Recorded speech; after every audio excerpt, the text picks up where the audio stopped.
He said he never lost another cow. Hello, everybody, and welcome back to our live Forestry and Sawmill Roundtable. And they'll grab it. Tonight's topic is going to be sick and dying trees and how to identify them, but we don't necessarily have to stay on that topic. Joining us tonight is Paul from Southern Adirondacks, Andy from Southern Adirondacks, John Davison from Davison's All Natural Gym, Eric from the Old Jarhead channel, and of course the other two brother Tim. So the topic tonight on sick and dying trees and how to identify them is very important to sawmill owners and operators, because you want to be able to get a tree down and utilize it long before it's not usable anymore. So being able to identify them is gives you a leg up on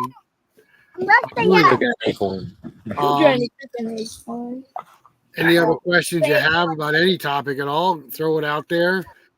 Eric has been into off-grid and setting up power stations at his cabin, so he's gotten really into that and trying out all kinds of new equipment, solar panels, and well, you know more about it than I do, Eric. You want to explain real quick, so if somebody's got a question about it, they can join us on it? Sure. Well, I started my cabin build 15 years ago and my off-grid power 14 years ago, and my sawmilling 13 years ago. Well, 14.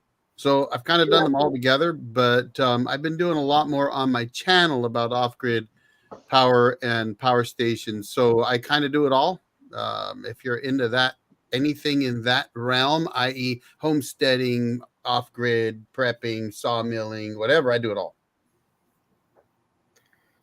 So you can answer questions about anything off-grid anyway. John, you look like you're out there at the sawmill building. All right, can you hear me? Yes, we can hear you. Yeah. All right. Yeah, I'm out here at the sawmill building. We just had a wedding. Just got done with the wedding. And so the sawmill's not even in the shed anymore. I got flowers and lace and everything in here now. So there's still some sawdust in here, but no sawmills and no wagons and no lumber. But So there's some hot dogs and hamburgers on if anybody wants some. well, they ain't going to help us any. So let's get started. I think one of the biggest problems we have here in the Northeast right now is the ash tree. That is one tree that we're losing a lot of, and losing a lot quickly due to the green ash borer beetle. And they're telling us, the foresters are telling us, in 10 years there won't be an ash saw log available. They'll be all gone. You know anything about the ash borer beetle, Andy? We've identified it. We've misidentified it for a period of time. My microphone's not working, is it? It's working. It is working. You're good. So, there's a larger emerald-colored beetle with really long antlers. We thought that was it for a while, but the emerald ash borer is much smaller. It's not even a quarter of an inch, I don't think. But Paul's actually better at identifying it. He's researched that a lot. Jump in there, Paul. Yeah, you have to look for the characteristics in the ash tree that after the ash borer is in there, there's not much you can do. Well, you have a perfect specimen in your yard, you can protect it with some sort of chemicals and spray treatments and so forth. But once you have the ash borer in there, you're going to see the foliage and the canopy becoming thinner. You start seeing some dead branches up top, more woodpecker activity on it from the woodpeckers trying to get to the emerald ash borers. And then you also see sprouts coming up on the trunk, first year sprouts coming up along the trunk. So once it gets to that point, you can still use it for lumber if it's big enough, but it's on its way out and probably almost dead at that point. I know So the beetle's not seen. It's under the bark, correct, Paul? Right between the bark and the wood makes all these little tunnels up through there and basically cuts off all the circulation to the tree after a while. Is that the one? I got a question for you guys because I'm curious because we don't have that problem out here, but we do have various pine borers. And one of the things that we do to mitigate that is thin the forests out. And by thin, I mean 15 feet between trees, right? And no slash left during the breeding season. So no slash, by the end of March, you better not have slash laying in big piles because that's when they breed. So I'm curious, is there not an approach like that you can use out there, or do these things are they just more robust than pine borers? They attack There hasn't live been any- trees only, live healthy trees, and they eat the cambium between the bark and the tree. And literally, there's no sign of them until the tree dies. Yeah, that sounds just like pine borers. The only difference is a pine borer, you will see chaff Yeah, where they try to get into the tree, and sap bubbles from the trees defending itself. You won't see it in Well, those? No, I know they were putting out boxes and out around that park, weren't they, Paul? Oh yeah, the purple boxes, they are got sticky stuff on them that affect the bugs. They were That was capturing sort them. of a detection rather than a treatment. Right. New York has basically given up on ash trees. I think there's been no.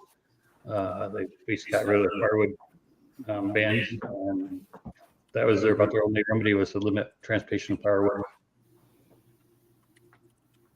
But there's not much they can do at this point. Thinning might help. They spread, I think, 3 miles a year. So they have a pretty big range in a 1 year time frame. Was it the ash borer that had the D-shaped hole? Yes, the exit hole after the little what do you call them? The little ash borer, the hoop or whatever, exits the tree. They see a little tiny D-shaped hole. Hard to spot because they're very, very small.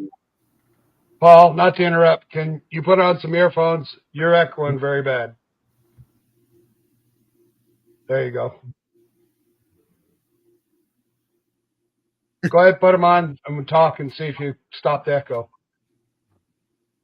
Go ahead, talk. He's muted now. There we go. Okay, it's connected. Waiting for the headphones to connect. you're still echoing. Yeah, it may be because you and Andy are close enough that you're just echoing through each other's mics. Yep. We both got headphones on, so it should be a set. That's true. Better. It is better now. No, that is better for sure. Okay, perfect. Yeah, now we can understand. Well, I know when the pine borer beetle enters a white pine, you see the chaff on the ground. It's not hard to identify, but I haven't found a way to identify the ash borer while the tree's still alive. When the leaves are gone and they don't come back, then you pretty much know what caused it. What about traveling distance between trees, right? I mean, I know the pine borer can travel great distances too. However, in general, the rule of thumb is if you keep a 15-foot separation between trees and you don't have a lot of brush piles, you can cut down on their reproduction. They tell us that they can travel 50 miles. Well, I'm sure Yes. pine borers probably can too, but the gist of it is cutting down on population bloom, right? Yeah. I don't think they've got an actual. Yeah, you are. John, Yeah, I'm sorry. can you mute, please? Sorry. Oh, I think that's yours in the background. There you go. A lot of background, yeah. Okay. Yeah, so far they haven't come up with a way to stop them. They don't even have a suggestion other than don't carry ash wood more than a certain distance, and kiln dry it if you do move it. I'm talking about firewood. Oh, Right. well, okay. These things came into the state, and well, I guess the whole United States. They've come in from China, I believe, haven't they? Yeah, that wouldn't surprise me. We've had pine borers come in from China too. It just seems like it'd be a good time to do some serious logging then, cut down the fuel for them, and maybe that'll reduce them down. They don't seem to affect all the trees. I don't know why, but the ones that are affected, we take down. The ones that aren't, I'm hoping they don't get affected, but I I wonder haven't. if you could. I wonder if you could treat a green tree like that with borax. I don't I know. was just thinking that too, Eric. I don't think it'd probably kill it, but I don't know if they would like the borax in the ground or not. Well, I You know the- that like we the state. had we got bugs in a maple once years ago, and had a company come out and they drilled a hole in that maple and pumped something into it that killed the bugs off. I mean, that would be expensive on a forest scale, but it just makes Yeah. me wonder if there's not some sort of option like that, you know. And they do have something that arborists can do in like yard trees and so forth with a long metal rod and put into down towards the root ball and inject it, but I'm not sure what's in it. Right. Probably not too healthy for, or expensive as well for a new old forest.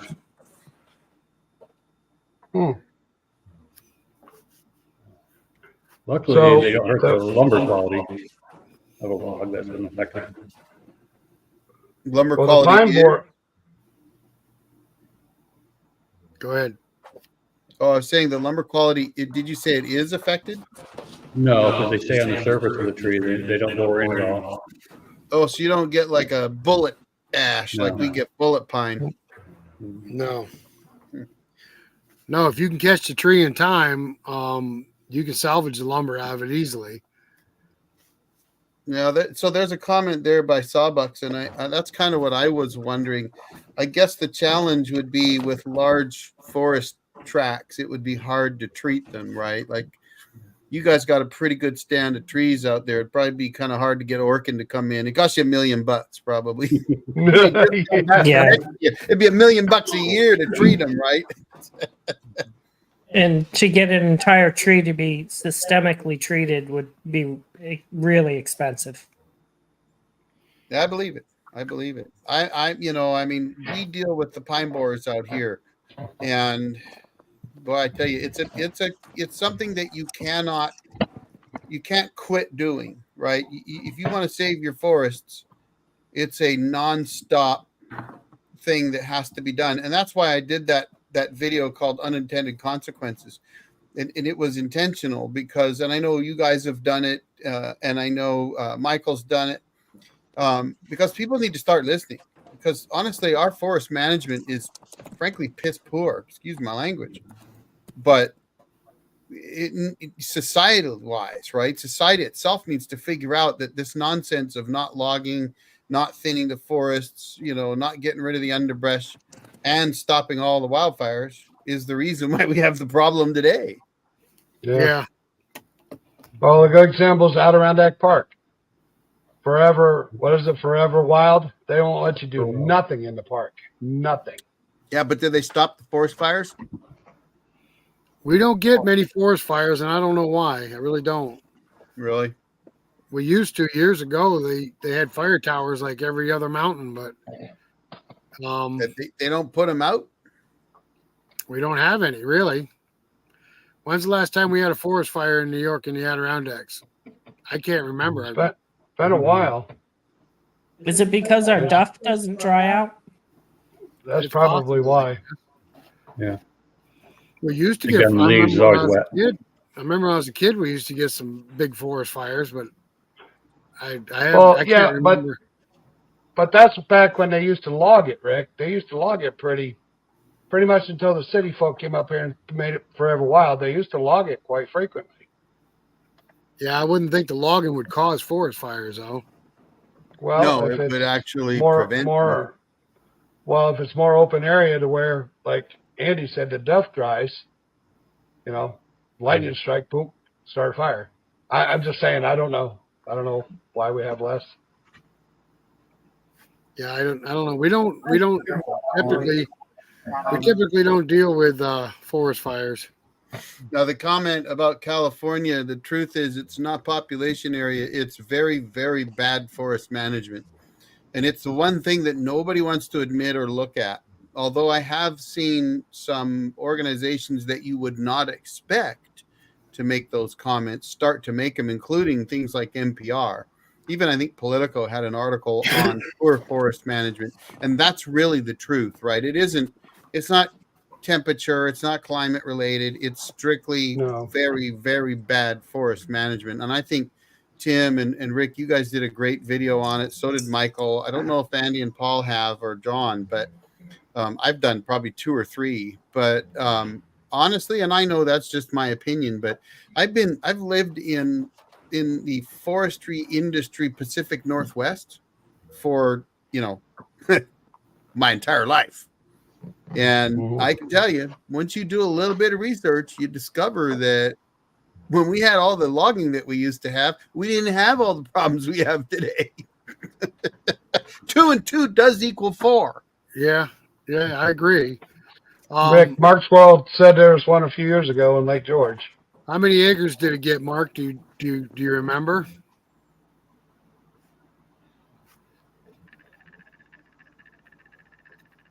Wait, Well, see what he says. I will say to Joseph that, obviously drought does impact things. And so drier, when California was going through the drought, sure, that's going to have an impact. But if they had just managed those forests from the beginning, like they used to, wouldn't be an issue. But the problem is they put these fires out, and they've done it now for decades. And that allowed the fuel to build up to the point that once a fire gets started, it's no longer a forest fire, it's a firestorm, and they have their own weather. They are insane.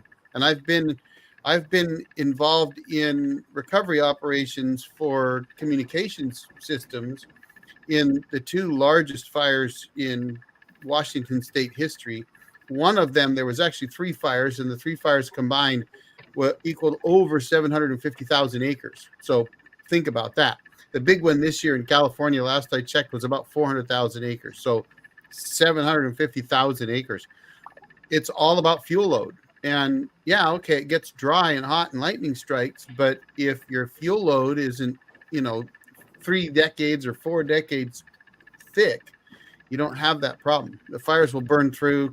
They won't kill the trees. They'll get rid of the bugs, get rid of the detritus, get rid of, stuff on the ground, and then you'll have a healthier forest. But we don't have that today. Now they just kill everything in their path.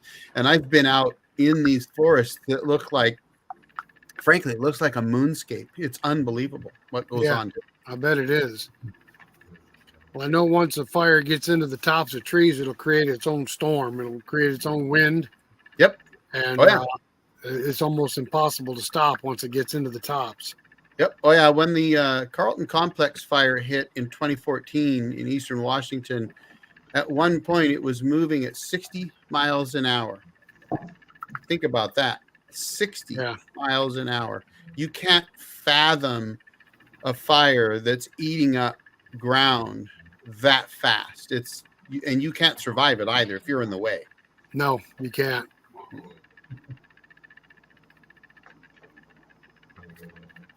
Okay, so anyway, the ash borer beetle is one of the biggest things. There's also something killing the beech trees too. Andy, we were talking about that not too long ago. Yeah, there's actually 2 things now. There's the beech bark disease, which is a fungus introduced by, is it scale or an aphid? But there's a new one. There's, is it viral, Paul? I'm not sure if anybody knows yet. And it shows up in the leaf. You get chlorosis in the leaf. So they're getting double hit. And here we don't get any American beech that is healthy at all. They get maybe 8 inches around and then they're diseased again. But they sprout back up from the root, and that becomes so dense in the forest floor it starts to choke out other natives. So Paul does a lot of cutting the beech down and spraying it with triclopyr to just kill it off. Forestry actually recommends that if you are heavily infested to just try to get rid of it. Yeah, I know we're losing a lot of our giant beech trees. We have some that are, oh, they got to be 18, 19 inches in diameter, and we're losing them. Isn't that what hit you guys on the head? Yeah, we had one Broken hit us. off beach. Yeah, it did. gets punky. Thank goodness for helmets. Now, are you guys The beach is familiar, still okay. are you guys familiar with red rot and the white pine? Not sure about the cause, but we're familiar with the effects of it. Yeah, we're familiar with it too, but I was just wondering if anybody knew what the cause was. I had a logger told me it was talking about the acidity of the soil, but he may have been talking off the top of his head too. We've cut 2 pines down next to each other, and one will have red rot and one won't, Mm. and they'll be the same size. We had a Hey, neighbor. Paul, Is it so it's a straight up rot like punky wood? Yeah, right in the center. It's it'll have a Red. white fungus. It'll have a white fungus in it if it's in the advanced stages, but it goes right up the center of the tree. Sometimes No, it only we don't have that issue out here. I did sometimes get only Go ahead. I got a root rot type fungus in some firs out here, but normally we don't normally see that. So I'm also in a little bit different environment because I'm pretty dry where I'm at, right? We don't typically get but maybe 14 inches of rain a year. So it's pretty arid where I'm at. Hence all the ponderosa pine. right. We had a neighbor with a lot of white pine that was infested with red rot. He had that logged off, and it ended up exposing our property to winds that it never used to get because of the white pines. And we've lost a lot of perimeter trees along there. So there's nothing more discouraging to take down an 80-foot pine and find full of red rot. That's just Yeah. really discouraging because Yeah, they grow so straight. What about the what is that, Paul? The weevil, is it? White pine weevil. Do you have a lot of your white pine no longer have a straight central leader? They always go up a ways and then one of the side shoots takes over? Yeah, we have a couple of them like that, but they're full of woodpecker holes. So something in there they're after. Yeah, there's a bug that actually goes after the central leader at the top of the tree. Yeah. It kills that, and then one of the side branches has to take over. Probably, I don't know, 80 or 90% of our white pines have that crook in the central leader because of those stupid weevils. Really? Yeah, we've got a couple of them like that. I didn't know what caused it, but I know exactly what you're talking about. The other thing it'll do is it'll cause multiple central leaders. So you'll end up with 2 or 3 central leaders and you have that divided crappy tree. And at that point, it's not even good for lumber or pulp or anything. No, it's not good for anything. While we're on white pine, the other one is white pine blister rust. That's killing off our younger white pines. try it now, Eric. Sawmill should work now. Oh, I was like, which one is it? No, I had to go back in.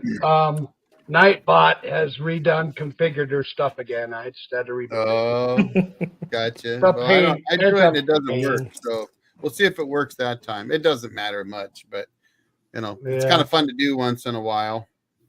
So if anybody's wondering what we're doing, if we type Sawmill in the description there, it's so that it'll pop up our channel address for you. That's all. It's not because we're like, have Tourette's and Sawmill just comes out constantly. Although that's a I real don't know. possibility. Correct. We do have sawdust in our veins anyway. Yeah. Guys, I'm having issues here. I got to leave the studio for just a second. I'll be right back. I got to Okay. go out and re-sign in. What was that? He's having an issue.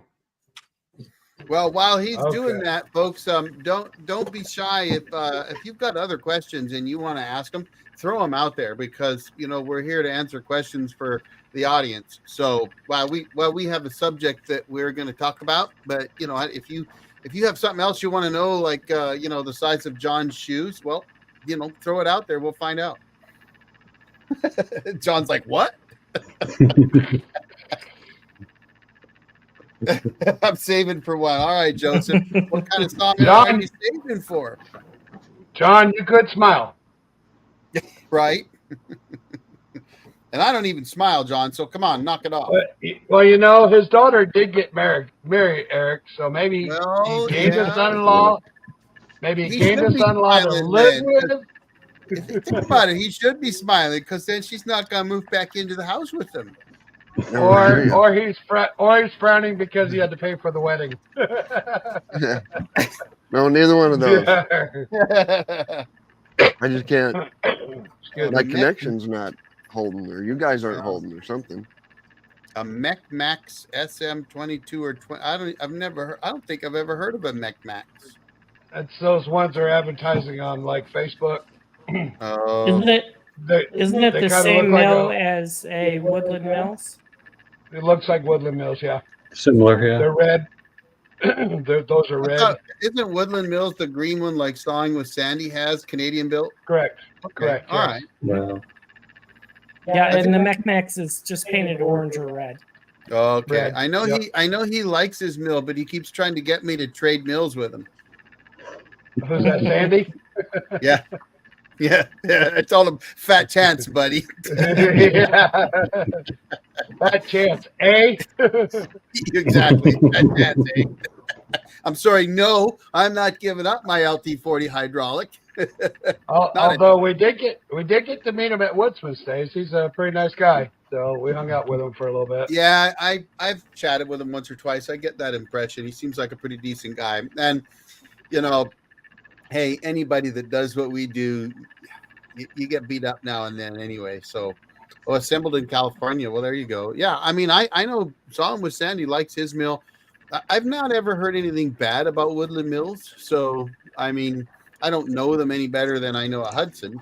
Actually, I probably know Hudson better because I do watch Two Brothers Outdoors like you all should. You like how I did that there? That's pretty good, huh? That's a nice plug, Eric. Thank you. As you should watch any one of these guys in here, anytime. Everybody has great material. So That's right. just had to throw that out here. Have any of you milled sycamore? Yes. As a matter of fact, not only have I milled sycamore, but I even brought Kevin Bales down to mill some for me when I was broken and when my mill was broken. We got a lot of sycamore here in Eastern Washington, and my advice on sycamore is it is best quarter sawn, but I mean, we were slabbing it up. We were doing all kinds of things with it, and I mean, I was pretty impressed. Beautiful. It's beautiful wood, but it is one of the softer hardwoods. It's a poplar type tree, really. It's a softer hardwood. It is technically a hardwood though, and it is prone to movement, which is why quarter sawing is a little bit better for it. But I've seen some sycamore furniture too, which is really nice. So if I had some sycamore to mill myself, I would absolutely do it. And I cringe every single time I see somebody cut one down and bucket into firewood. It just drives me insane. But the only time I've done it is for customers. I used to mill. I was on the road. I was totally mobile for several years, and so I just did it for other people. I only have softwoods in my area, so. Mech-Max. Well, yeah, but I mean, if a woodland is a Mech-Max or a Mech-Max is a woodland, then $500 cheaper makes absolute sense. Yeah, definitely. absolutely. I think And being what is it? Oregon Old Timer out there by you, Eric, has Woodland Mills too, don't he? You know, I can't remember what mill he has. I've only watched a few of his videos. I think I'm subscribed to his channel, but I'll be honest with you guys, I don't really watch a lot of sawmill videos. I think in part because I own a sawmill, so Right. you know, Here's a little insight for anybody curious. I typically watch more homesteading, off-gridding, adventuring type YouTube stuff. Story Till Now or Destination Adventure or Ambition Strikes, stuff like that. And I do watch all the channels on here now, but I usually try to do those at different times, like it's not my regular, it's what I do when I'm trying to take a break from editing myself. I like to go see what you guys are doing, but that's more because we're all friends and I like you guys. And so I enjoy checking out your channels and seeing what you're up to. I just don't watch a lot of sawmilling video myself. So. All right, Rick. Hey, welcome back. Okay, you got everything now? Yeah, I got it straightened out now. I was signed in under another account somehow. I don't know how. Oh, you're sending under. Yeah, our Well, Gmail. If Our you're Gmail getting account. commercials, it's not from me because I have them turned off. So my live is not monetized. So if you're getting commercials, we should find out why, because I'm sure mine is turned off. Let me have a look. Yep, it's off. So it's not me. As far as that 4-foot sycamore, that sounds absolutely delightful. I will tell you that if you don't have a slabber and you can't cut straight with a chainsaw, I cannot. So full disclosure, even with a brand new chain, I'll cut on an angle just the way I am. But I use a Gramberg slabber and I would quarter that up into 4 quarters with a slabber and then put that on my mill. And then you're already into quarter sawing at that point. So I wonder why those commercials are popping up. Yeah, I'm just checking ours. yeah, I mean, normally I think it defaults to off, and I used to put it on, but I agreed with John one day. So there you go, John, by the way. Here's a hat tip to Davidson's All Natural Gym. He said, you know what, on lives, I don't monetize it till after the live so that people that are watching get to watch a seamless stream. So I'm doing the same thing these days, buddy. I am too. There shouldn't be any commercials on mine. Yep. Let me check real quick. Maybe ours is on for some reason. I just think that lives is a different, beast. Yeah, I agree. I when you're watching my 5-minute video and there's a commercial in it, it pauses my video. When you're watching live and I tell you the secret to sawing a sycamore, and it cuts it out, you're pretty mad. Yeah, that would make sense. Tell us the secrets, John. What's the secret? I'll tell you during the next commercial. TBO, you the guys with the commercials. Hang on, I'm checking it. I'm trying to get into it. Looks like that. We're tattling on you. So while they're fixing the commercial problem, you come over to my channel and watch without commercials anytime. That's what I was going to say. Come over to my channel. Leave Two Brothers Outdoors. Come over to my channel. Go right ahead, guys. It doesn't matter. Everybody sees us anyway. Go ahead. All right. Yeah, but it's more fun to poke fun at you. Yeah, I don't want any more views. I just want to poke fun. Here we are. We're all family. We're all family. I really don't care. So, I mean, if they want to go there, go there. They're still seeing all of us anyway. So there you go. Yep. So some reason we were on. We are off now, so we're good. Sorry, right, that was me. Don't blame me. Okay, I don't we do should the be good. administrative work. It was me. It was the Tecto guy. Really. Joseph, yes, that is my hideaway in the background. I'm not there right now because I don't have any internet or cell coverage there, but that is my place with the 9 solar panels. Yes. And I built that myself from the ground up. Literally. In fact, my latest video, if you guys haven't seen it, I divulge a whole bunch of challenges that I faced with building, and you actually will get to see bare ground to almost finished product in that video with some, I'm telling you, some things that happen, like me using a winch to straighten out a wall. Are you right on ledge there, Eric? I'm sorry, Are you right on ledge there? on a ledge. Stone? Bedrock. No, bedrock, stone. Oh, like on bedrock under the cabin? No. Although, well, okay. So yes and no. The bedrock tends to come right to the surface. In fact, the top of the hill is right on the bedrock, like it's bedrock. There is no soil. But where I'm at, it is all glacial till and glacial flower. And so where the cabin is, it's on a bench that I actually think is about 100-year-old logging landing.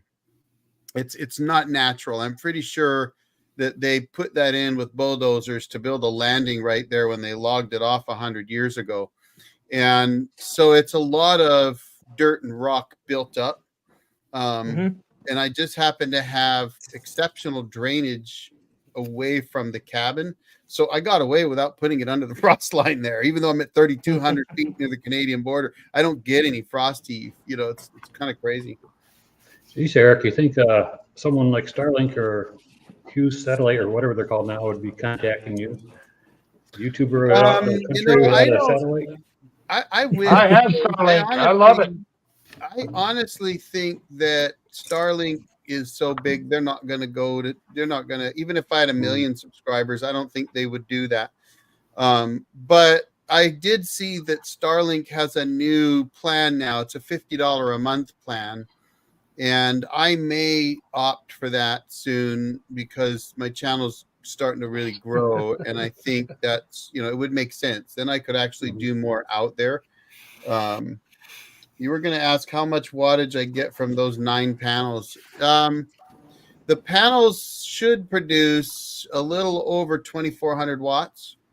It's 615 on the ground, and the roof panels, those are 305 watts a piece. So about 1,830 or something like that. So that puts me at about, 2,445 or something like that.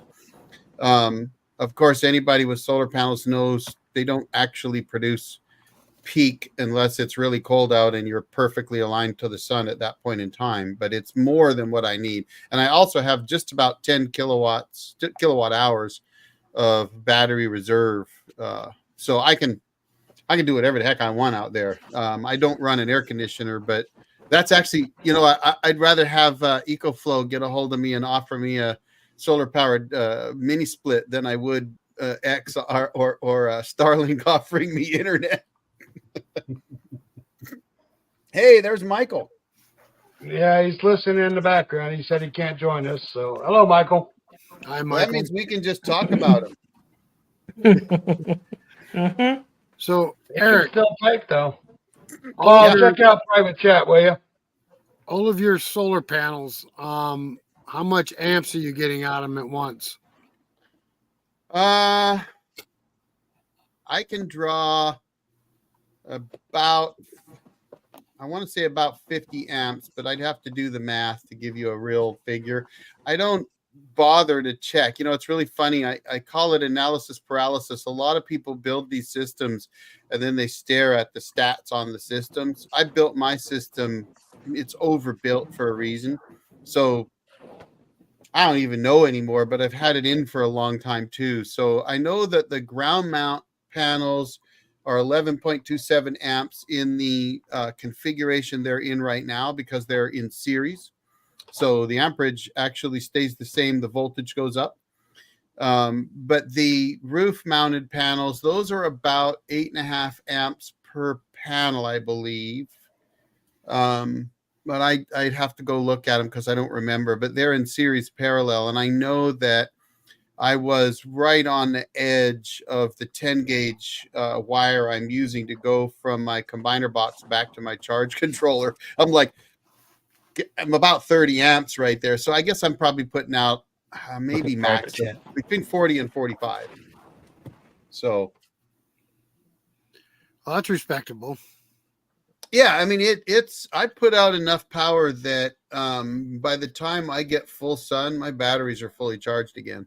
If I've got 2 hours of good sunlight, I'm good to go for 24 hours, no problem. And I don't use my my reserve, I've got almost 10 kilowatt hours, but I probably only use, maybe 2 kilowatt hours between sundown and sunup. So, but that's intentional, right? Battery longevity is directly proportional to depth of discharge, right? So even though people think with LiPo4s, you could drain them 100% every day and they'll last for 10 years, that is basically true. But if you only drained them 30%, they'd last 30 years. And I'm all about the 30 years. All right, so let me ask you something. I know you're running off a battery bank after it gets dark. What are you actually pulling off of your electrical system? Are you refrigerator, or what do you? Yeah, I actually run an electric refrigerator intentionally with no freezer unit. And so it's just a refrigerator. So if you look at some of the interior pictures in the cabin, that refrigerator that's sitting in there, which is about 5 feet tall. I mean, it's not a big one, but it's a pretty good size. It's all electric. And so lights, charging up cameras and things like that, the refrigerator, fans, stereo, I don't really use, frankly, a lot of power, though. If we're going to be out there for a week, we'll also use the freezer. So I do have a chest freezer. It's in the porch, and you've probably seen as I walk in and out of the porch sometimes in my videos, it's in there. But and the other thing, I have fans running in the back room to keep the heat circulating. But I don't really use that much power. I think I figured out that I use between 45 and 75 amp hours of power overnight, approximately. I've got 360 amp hours of battery capacity. So, and I do deal in amps more than watts. So I know a lot of people talk watts. I tend to lean on the amp side because I think it's a better measure of what you can do and what you have done.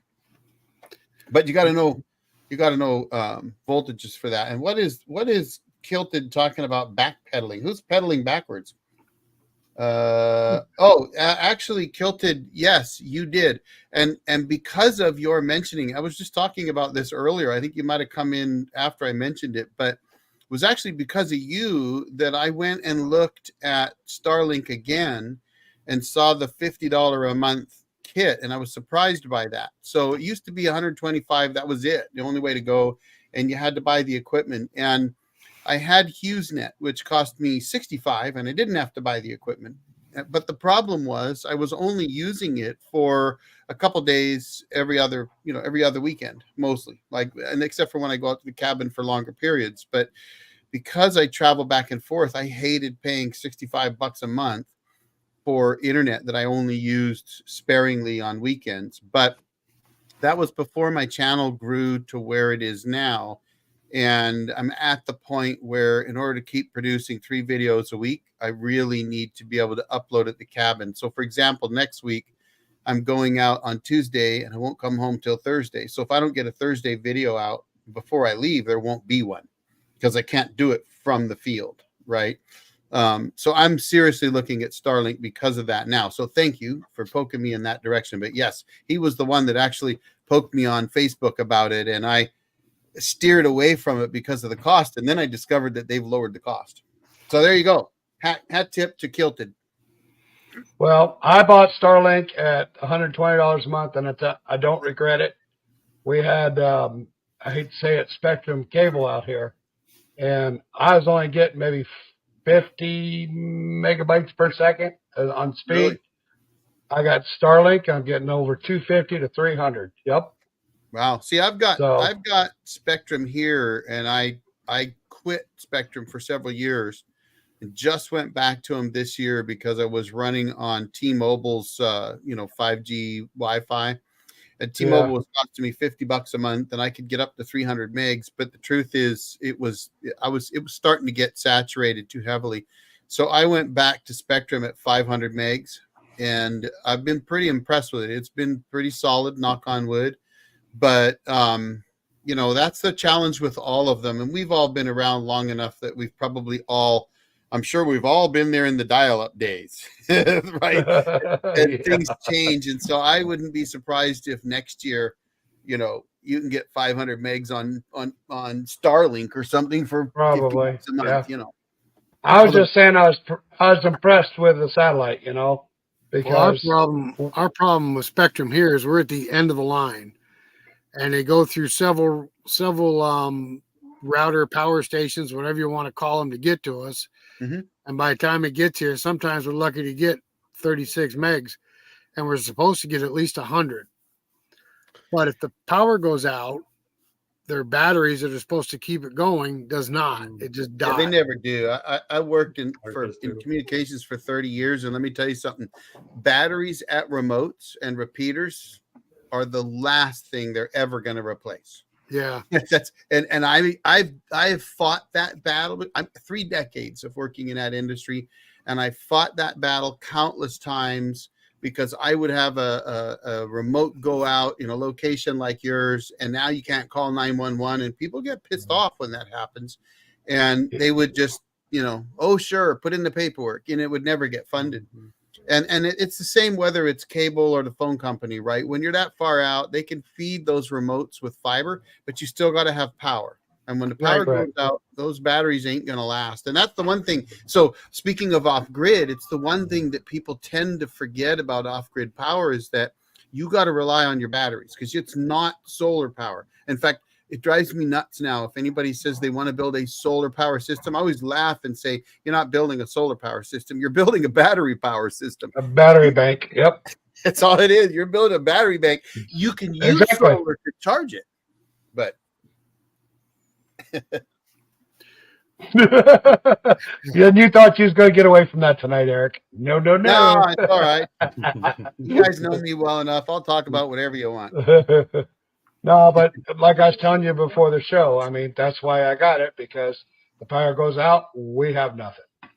Yeah, So. no, and that makes perfect sense. You guys are honestly, you're classic, and I think Paul and Andy too, for doing some off-grid stuff to add to your channels. Frankly, I mean, off-grid power at your sawmills. Why not? And the thing is the one thing I always say is it isn't going to save you money typically. I mean, yeah, you can get a bunch of subsidies and find ways to cut the costs down, but peace of mind is something you just can't.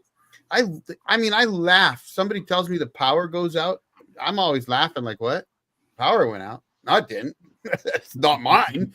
Right. And I've got That's We're the still- the issue Go we're ahead, having Andy. at the sawmill right now is we can't do lithium ion because of the no heat over there, and Right. even with lead acid, we're going to have an issue with that. So when we Why? get down to 20 Why? below, Why? 20 below in the wintertime, Not an issue. well, I was watching Will Prowse the other day, and it was showing the reduction rate. So I don't know. It would function, but it's going to be greatly reduced. So here's the thing. So in telecom, we don't start worrying until 40 below.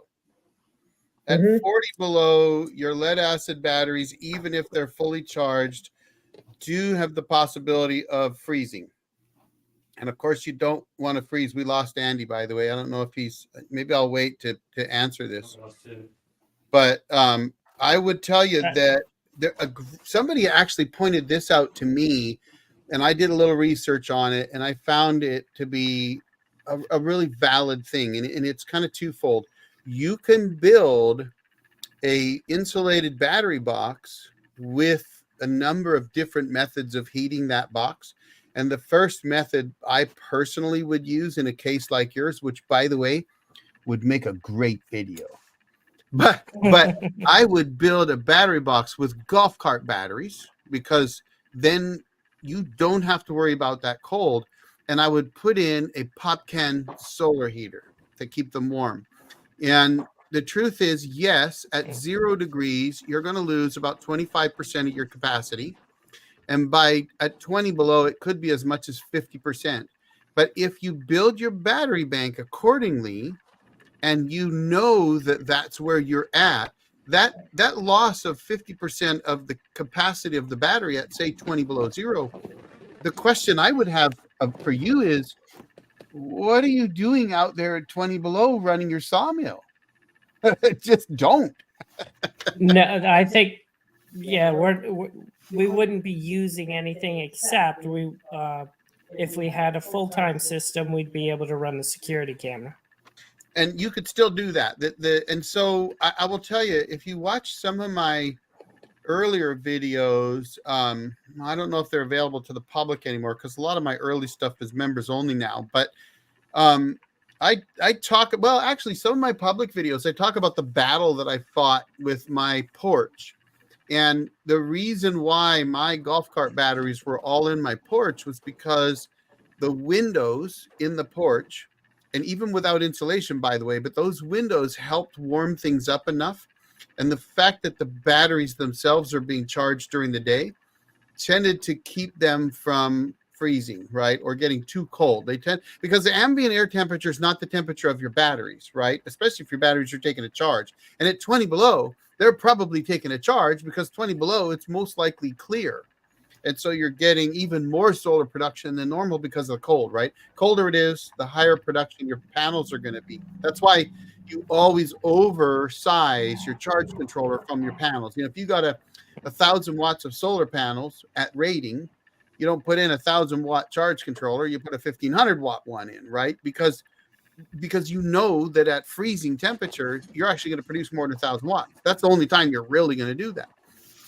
But if you do that and you put in maybe a solar heater in there, and you can even do low wattage heating blankets, which actually we would do in telecom at remote sites where it could get 40 below. We put a heating blanket right under the batteries that are low watt draws. You can absolutely do it. And it would take a little bit of research, but personally, I'd have no problem putting in some golf cart batteries and, throwing in a little extra protection on them, a nice doghouse with a pop can solar heater facing the south at just the right angle to get the most production on December 21st. And I think you'd be surprised. Now, I know that guys are doing that with LifePo 4s today. And what they're doing is they're just overbuilding the battery bank with enough LifePo 4 reserve to power heating elements in the LifePo 4 batteries. Personally, I don't like that. And I'll tell you why. I thought I could get away with leaving heat tape on my sewage pipe in the winter of, I'm going to say 2012. And what I discovered was if you get a month with no sun, then it'll kill your batteries. So I don't like that. I believe the best approach is passive heating. And honestly, a passive heater for something like that, since with golf cart batteries, they're inexpensive, right? They're probably still about $90 a battery. And they're way better than pretty much any other option, in my opinion, when it comes to flooded lead acid. They're inexpensive enough. Put some of those in, you put some passive heat in, you're good to go. Well, a lead acid battery fully charged won't freeze till it gets 80 below zero. Right. So why At not 40, use though, lead? you're really reducing capacity to a point that it's unusable. Really. But if you put it in an insulated box, as long as you kept it charged with a solar panel or something like that, a lead acid battery bank should work just fine for you, Andy. Yep. Yeah. Yeah, but it eventually becomes, is it really worth it just to run a camera over there? And what else do we want to do over there? The only other thing we would do is we have a winch that we might load in or put in the rafters and use to roll logs. You want me to help you out, Andy? 100,000 views. You're just not thinking big enough. Yeah, you put solar power on your sawmill. Pay to put the system in. So do what? I don't know if it's worth it for what we want to do over there. I don't know if the expense is worth it. I would tell you from a YouTube channel perspective, I think it would be. For a personal perspective, no, it's too much money. Too much money just to run a camera out at your sawmill in the wintertime. But right, I think from YouTube, it would make some great content. That's just my perspective. Mm-hmm. Yeah. I saw a comment. I've worked in 10 below. Oh, let's see. We use lithium that have internal heater, only runs when you are getting a charge. Yeah, the problem with that is that where I'm at, I can lose solar production in December and not get it back till like February. So what would happen is it would give some charge some of the time, but it literally can drop off it with heavy snows and dark clouds and all that kind of stuff. And so then your heaters aren't working, and those batteries can then get too cold. I've had 30 below up there. Well, 30 below and LiFePO 4s don't get along. So personally, I would not do LiFePO 4s with heaters, except the way I've done it, which I don't even need the heaters the way I've done it. I put in a super insulated room. But the difference is I'm not doing it because I think it's cool and it'd be good for video. I did it because I want my cabin to be completely off grid and capable of providing power for the next 30 years should I decide to live there. But there was a comment too. Work, yep, that one right there. 50 below inch. So network maintenance tech, huh? Western Illinois. What kind of network? Phone network or internet network? But really the same industry. And yeah, I mean, I've worked in some extreme cold. I grew up in British Columbia, so born in Oregon, raised in British Columbia. We moved to BC in 67. That year it got to 67 degrees below zero with no wind chill factor. Been there, done that. Don't like it anymore, but I used to love it. I used to go snowmobiling in 40 below, but not today. I've been in the warm climate too long. Andy, Chris says he uses solar power for the winch in his mill. I was just looking at that. Yeah. So I know at the orchard, my electric fence is run off solar, and I struggle in the deep winter to keep that battery charged, and my fence system doesn't even work. Which is fine in winter. Right. It is a challenge with LiFePO 4s. Now, I will say to Joseph, I don't agree with that statement at all, because you have to look at lithium different than lead, for example, or AGMs. And this is really funny, by the way, because that wasn't the main topic for tonight. But, Comcast. Okay. But the reason I say that is that the thing about with lead acid batteries, you don't actually want to drain them anywhere near what they say, right? They say, 50%, 2,000 cycles. No, 10%, 20% max. That's really your range. So I had a 660 amp hour, 24 volt battery bank that I always tried not to drain it more than 20%, and really shot for 10% most of the time. I could take a battery bank that the manufacturer says will last me 3 to 5 years and get 10 years out of it.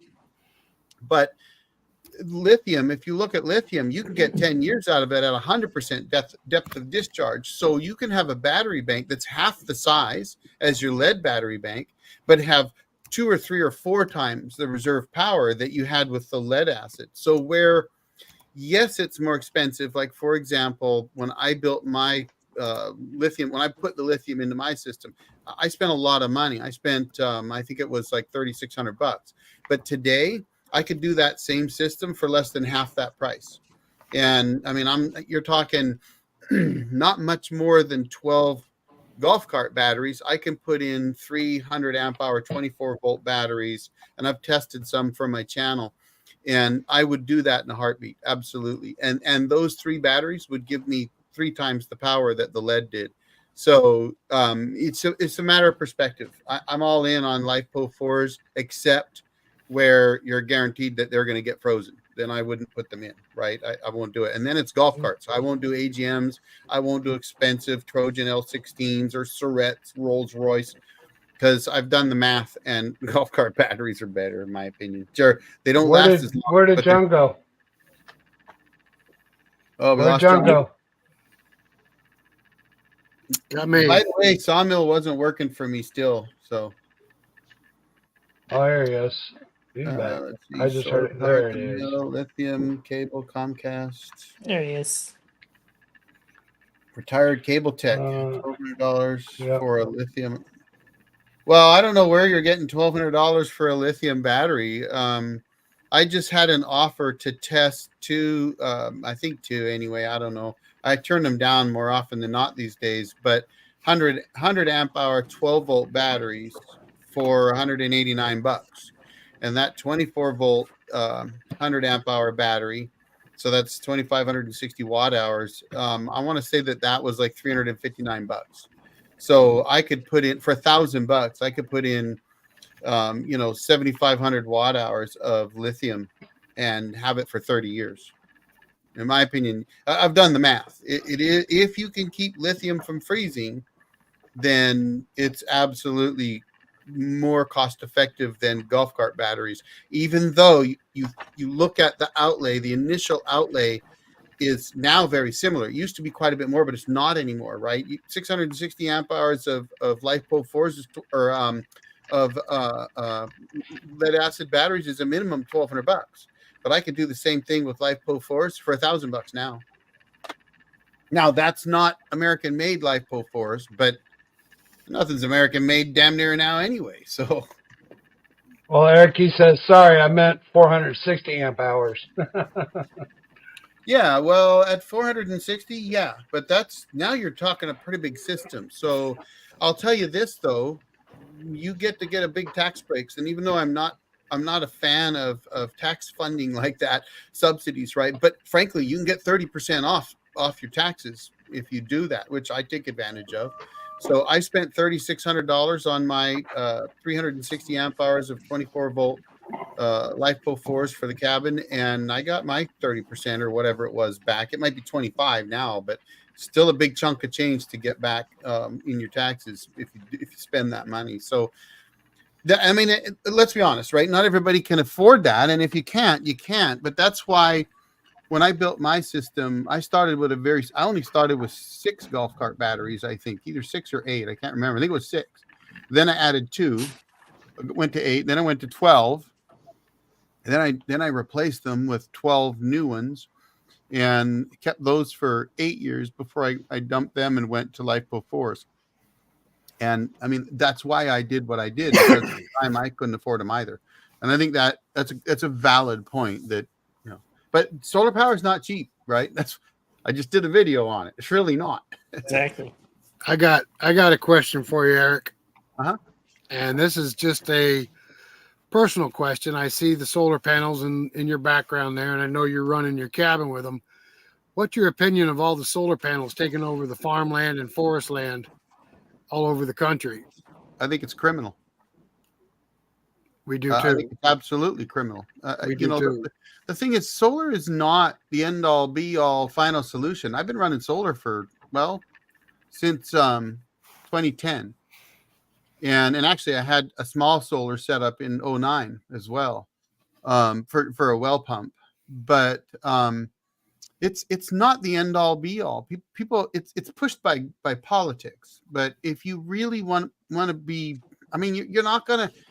Nuclear is clean energy, and you can provide a hell of a lot more with a much smaller footprint, right? Absolutely. Yeah, I mean, that's just reality. But the thing is solar does something else that if you're going to put them on your roof or do your own ground mount panels, or like I have at the cabin where I've got a mix of both, well, now you've got individual autonomy, right? I'm not having to spend 40 grand to have a power company put power in and then have to pay them monthly. Right. I don't pay anybody for my power. Now, it has its drawbacks. It means I got to fix my own power too if something happens. But no, I personally, I would outlaw putting in I wouldn't outlaw it, because honestly, if it's your land, do what you want. Right. I'm a libertarian. If you got 100,000 acres of land and you want to put a bunch of solar panels in, the only thing I'd tell you is get good insurance, because when the first hailstorm comes along and destroys them all, you're going to need to spend a bunch of money. So, being familiar with solar panels like you are, these fields that they're putting in, we're losing thousands of acres of farmland a year to solar panels. Are these solar panels really making that big a difference? Overall, nationally, no, not really. No, I mean, if you put enough of them in, they can, because they do. I mean, they do produce power. So it's kind of like saying, does a fart in a windstorm add to the wind? Well, I mean, let's be Oh, that's honest, funny. right? I mean, you could put in, first of all, what I see is, which drives me insane is people go out and they buy 100-watt panels. Like, oh, I bought 20 100-watt panels. My first thought is, why the hell would you buy a 100-watt solar panel? Like, are you out of your mind? Buy 500-watt panels. But even still, at 500 watts, 10 panels is 5,000 watts. 100 panels is 50,000. You need 1,000 to get 500,000 watts. How Right. much do you need for a city, right? You're not going to replace power with windmills and solar panels. All you're going to do is create a bunch of waste. You're gonna destroy fields. You're gonna cut back on food production. You're gonna ruin forests, which make oxygen. Let's see. We're gonna cut down the CO2 filters that filter CO2 and make oxygen so we can put up solar panels. You're out of your damn mind. Just saying. I probably lost like 50 subscribers right there. No, we did a video on this, and we agree 100%. I saw your video and I agreed with you 100%. It's just I just can't understand cutting down forest land. We saw where 500 acres of forest has been taken down to put in solar panels, and I just don't understand it. I really don't. It's politics. It's all politics. Look, I tried to do the math one day. I was working on a video, or it was actually for my "Is Solar Power Cheap" video, right? And I tried to do the math for our house. And this is just two people that live here. We're just two people. Now, we do have a bigger house. So, I've had a successful career. My wife has a successful career. We have a bigger house, but we don't use a ton of power. We do actually. That's my point. But we use LED lights, and we don't leave the lights on. And we manage our temperature in our house to get the most efficiency out of it and everything else. And we still use between 65 and 85 kilowatts a day. Well, are you kidding me? I'd need to spend $100,000 and probably borrow the neighbor's roof or two to put up the 150 solar panels I'd need to provide the power I use every day, right? Like, it's just not there. Now, if they make solar shingles, right? That's been going on for a while now. So if you were to get the cost of roofing shingles down to something more reasonable, and if you could provide a means of safety for firefighters, because firefighters ain't going to cut through your solar panels, right?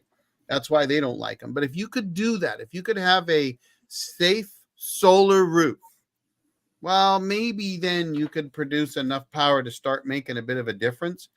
But I don't believe the taxpayer should fund that when we can let power companies build a freaking nuke plant and provide enough power for multiple states at once. Absolutely. For a smaller footprint, a clean footprint. You do need Yucca Mountain to store things, but I actually worked at the vitrification plant here for a while, where they're taking waste from the Hanford Reservation, because I live near Hanford. And if you don't know what Hanford is, look it up. That's where the plutonium was made for World War II to drop on Japan. But they're still cleaning that up, right? Well, I worked at the plant where they're glassifying it, and that's what they're doing now, right? They turn it into glass, put it in a stainless steel canister, and get it ready to store in the middle of a mountain somewhere. So there is that side of nuclear that has to be considered, but I think that one day we'll figure out what to do with that waste. I mean, we didn't know what to do with a lot of things 1,000 years ago. What are we going to do tomorrow? We don't know. Right. But I mean, let's be honest. Food prices aren't going down. So plowing up farmers' fields and putting in solar panels is almost as dumb as taking corn and turning it into gasoline. Absolutely. I agree. If you're watching this channel, I hope you understand who you're talking to.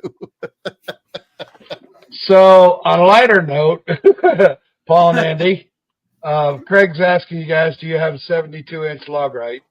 PV, I guess. I think And the then the- log right. I think the log right is 5 foot or so, 60-inch. And the Okay, and PV then is he even wanted to shorter know- than that. Want to know if Or you're the other way milling around. bigger bigger stuff this summer. So The larger logs that he's seeing have been sourced by the tree service that we've been milling for.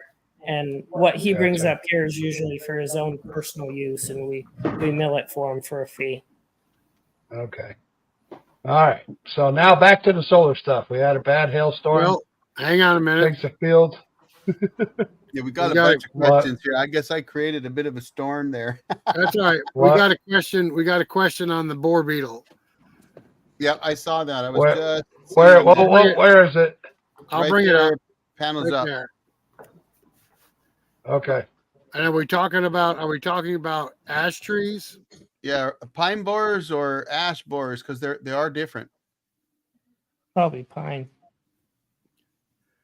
Because right now at this point, we have not found a way to identify a tree that has the ash borer beetle until it's actually dead. So for pine borers, which is a broad term because there are different borers for different types of pines, and believe it or not, firs are actually pines. I know that might blow people's minds, but pine, the type of tree called a pine tree, refers to an awful lot of different trees. So ponderosa pine, for example, is just one, but a Douglas fir technically is also a pine. But those kind of borers, the pine borers, usually what you'll see first is you'll see a sap bubble on the side of a tree. It'll protrude out the side of the tree, and that's the tree trying to defend itself from the borer. If they get in and they're successful, you'll see chaff, which is like a little very, very, very fine sawdust. The other thing, another way to identify them can be woodpeckers, because they're always after them too. But you know, and so the first thing you do if you see that issue, look at the density of the forest in a pine forest, because if it's very dense, thin that sucker out. If they're in the trees, they're going to kill them. Cut them down, thin it out, get 15 feet separation between your trees, and I'll tell you what, the DNR will help pay for that. They will pay half of the cost of doing a thinning project if you work with the DNR, both for forest fire protection, because it's going to save them millions, if not billions, as well as pine borer protection. So that's on the pine borer side. Hey, John, what'd you say was killing a bunch of those oaks? And One it of our, is, one of our, man, I looked up the name of that disease too right before this. It's and I don't remember what it is. You can look it up right on Google. It's the main disease that kills the oak trees. and And he says he's got a bunch of oaks that are dying. yep. Yeah, It's not a beetle though, right?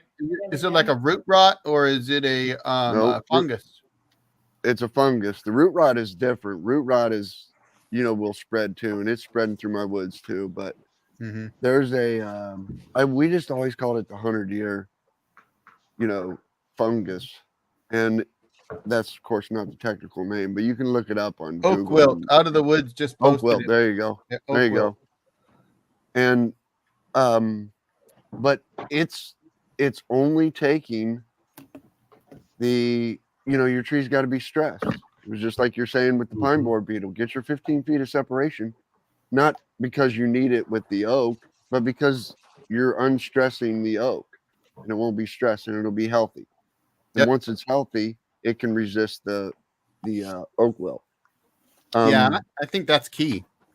And nature simply says, look, I'm going to blow through here every 100 years, and if these are stressed, I'm just going to thin them out.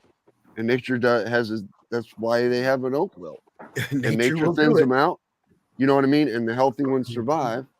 And in 100 years, when it comes through again, they say, if you're too thick, we're thinning it out.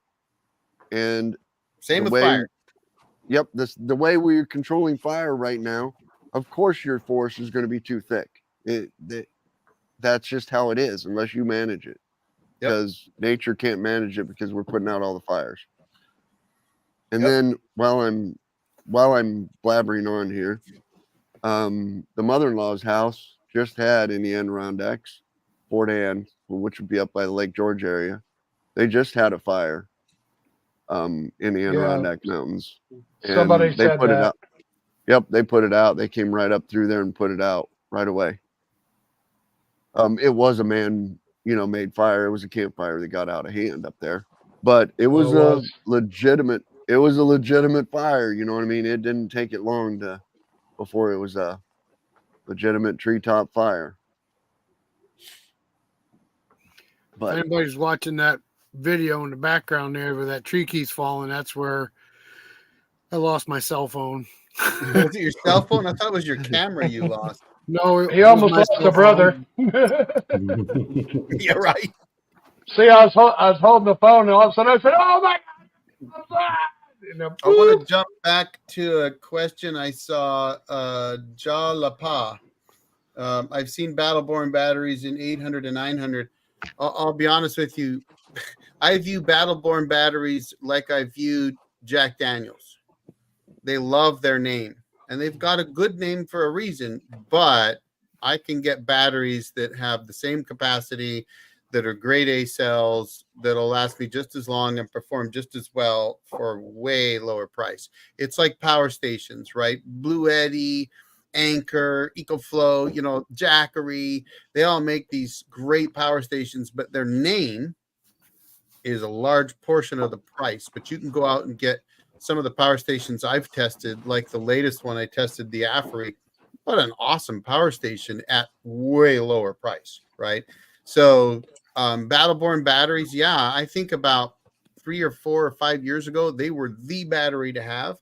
Today, I think they're overpriced. I wouldn't buy one. I can go out and get, a Golden Mate or Cycle and Bat or Watt Cycle batteries or XDNY. There's so many different ones today that produce great batteries that are less than half the price or a quarter of the price even. So Now, I just saw that out there. Eric, real quick, when you say power station, explain what that power station does. So a power station, which by the way is not, I repeat, is not a generator. I hate that when it's a generator. No, it's not. A power station is nothing more than a battery that has an inverter and various 12-volt charging ports attached to it with a really cool display that allows you to monitor the battery level and what's incoming and going out. And they generally today, as a rule of thumb, they all have maximum power point tracking controllers built into them. And so you can charge them up by either 110, 120 volt, or even in some cases 220, 240 volt connections, as well as anything from 11 to 50 or higher DC volt inputs that typically would be considered a solar input, but frankly you could plug in a battery, which I've done, and run them that way. So it's really a very, very fancy battery with various means of providing power and charging it up. That's all it is. They are not solar generators. No such thing. Okay. but that Thanks, Joseph. Any other questions, guys? Chris had a thing Well, on there about he lost a couple of oaks, I think. Lost Yeah, four it's- massive Oaks. Yeah. oaks. That's put terrible. that one back up there from New Chapter 2020. Where's that, John? I don't see it. Mine, it's 2 up for me. Seems our trees Right are above getting Deuces. killed by beetles. Okay to use as Okay, firewood. Firewood. Yep. Yeah, I can't get to Absolutely. that one. I don't know why. It's between Well, the 10 right about There there. it is. There you go. Right there. Okay. So yeah, absolutely. You can use the ash as wood still, lumber still. You can still put that ash tree right on your Absolutely. mill. Same if it's pine or fir. Yeah. Same as pine to fir. The ash, Burn it Well, or they make don't- it into lumber. they say the kiln dried ash will be just a touch more brittle than if it didn't get killed by beetles. But the beetle kill will Pine? make it just a touch more brittle. Pine, if the pine's killed by the beetles, you can absolutely use it as lumber. It's called blue stained beetle killed naughty white pine, and it's Or worth a fortune. blue pine or yeah. Yep. I And love it. And that's how you got to market it. You Yep. know, mark it as your blue stain beetle killed white pine, and you get that blue stain in there, and it's worth a lot more than just white pine. Put it for Yes. paneling, and it's beautiful. And Eric's got some, and when he does his lives, he's got some blue stain Not pine my right in the back live. of his live. Not my live. No, your videos with the Recorded with the- videos. Yeah, in my Yep, shop. with Yeah. with the Yep. wall that's half done. Yeah, in still. my cabin. I've got Still, some in the my wall's cabin. still half done. Let me throw that in there again. The wall's still half done. You see what I'm doing? Right here, John? You Yeah, know I why see what I'm you're doing. You it? see what I'm doing? The wall's No, still half it's done. it's half finished, John. Half finished. Not half done, half finished. It's called between my back and my hands. I might be able to get 1 or 2 boards done in another day or 2. Okay, that's fine. Boards. That's fine. Hey, I did. Hey, That's wait. I don't know if anybody noticed this, but if you watched my last 3 videos, you should have seen that one more row of pine went I up did. on the wall. I did. And I'm trying out a new toy, so I have to try to get some more paneling made because I need So to you can plane hang a it. bunch. But I got a new brad nailer that's pretty slick that I'm playing with Oh. now, and I think I'll be able to use it at the cabin this week too because I got to go up and do some cabin work. So, I thought you had a new tool to hang up there on the white pine. On the well, maybe blue after stain I'm pine. done putting it all up, but I still haven't. Okay. Here's the funny thing. I've got all those batteries and power stations and all that stuff in there, and solar power stuff that I don't know what else to do with, so I put it up on the wall for fun. That's my sanding and planing room. It's not really a good room for a bunch of electronics. Oh gosh. But new chapter 2020, pine of course produces more creosote. So if you're going to burn pine, try to burn it hot, but plan on cleaning the chimney out more frequently. I do mine every 2 or 3 months. But otherwise you can burn pine absolutely, and how it died doesn't matter really, as long as it's dead and dry. But if you've got a sawmill or you got one nearby, the one thing about beetle killed pine in particular, although I think just about any boring beetle can do this, but with pine borers, especially for like a ponderosa pine type, right? They have a fungus on their boring pinchers, and that fungus is actually what causes the blue stain in the lumber. And what it does is when the pine borer bores into the tree and gets through the bark, that fungus attacks the Cambrian layer of the tree and weakens its defenses. It's a symbiotic relationship between the pine borer and the fungus. And if that pine borer gets enough of that fungus into the tree, it lowers the defenses enough that the pine borer can then get in and kill the tree. And when that happens, even if the pine borer doesn't get all the way into the tree, if that fungus gets in, then that's what causes that blue stain. And you will see that a lot if you mill up a nice fresh pine log and you don't get it dry very fast. They can get in there and you can get that green fungus growing on them. But especially if you drop a pine tree like a ponderosa pine and you leave it sit for several months during not during the winter but during the spring and summer, you'll get heavy blue stain, which by the way can look really stinking awesome, and I love the stuff. So I thought it was sawdust that always got wet. That's what I thought blue stain was. I did not know that. Well, it does. It causes it on hardwood. yeah, but in pine, no, it's actually the fungus, and it's it can be highly sought after. I've actually seen blue stain pine sell for much higher than clear pine Absolutely. sells for. Believe it Absolutely. or not. Absolutely. Did everybody read that comment yet, Eric? I did not. Yeah, I He's read the it. only guy I know that takes 14 years. Hey, 15 years. Let's get it straight. 15 years. And I'm working on 16 right now.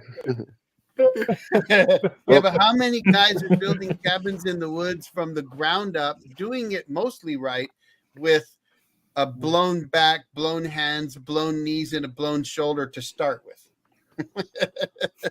There's a reason. I While wanted to running a ask Chris. sawmill. Chris, are you going to What's mill that? any of the holly you're taking down? What's that? Chris with Out of the Woods. I was Out of wondering the if Woods. he's going to mill any of the holly that he's taken down. So, the box elder tree, when the beetle gets into that box elder tree, instead of the blue stain, it'll create that red stain. That's the same way you get the red stain in the flaming box elder. Hmm. It's I from think the those beetle. look awesome.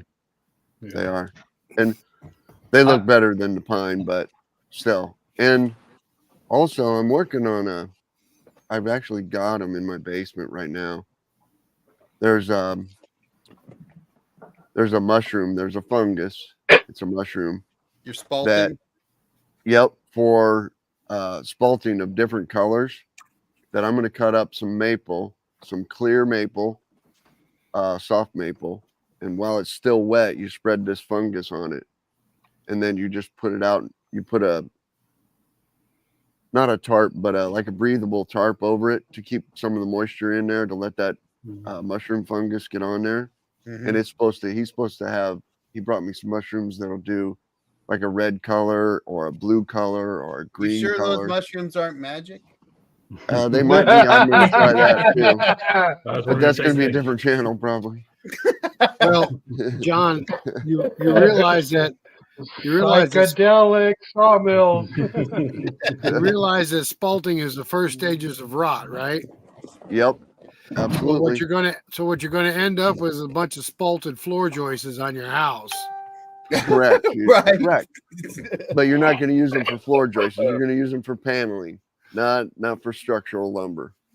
Or you're going to use them for tabletops or shelves or desks or something really cool. You said you had them in the basement, though. I said you're going to end up with a bunch of spalted floor joists. Oh, above. yeah, my spores. The spores are in the basement. They're sealed in a bag, supposedly.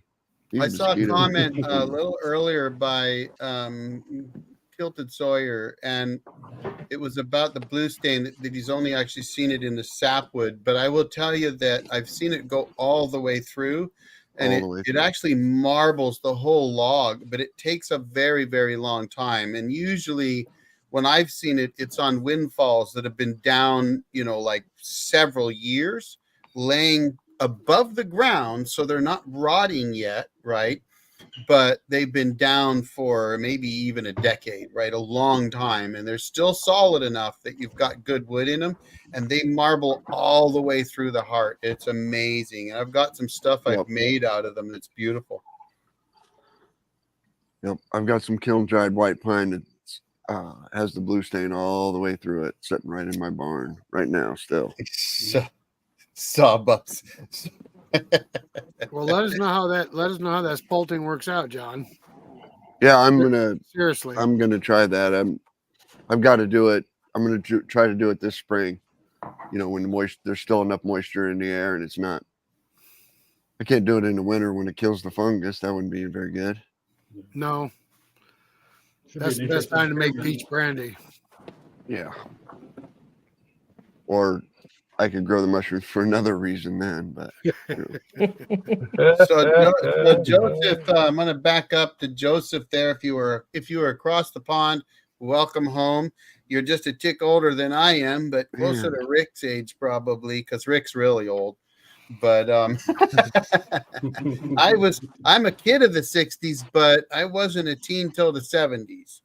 So, welcome home. And there was another comment about starting building in your 50s.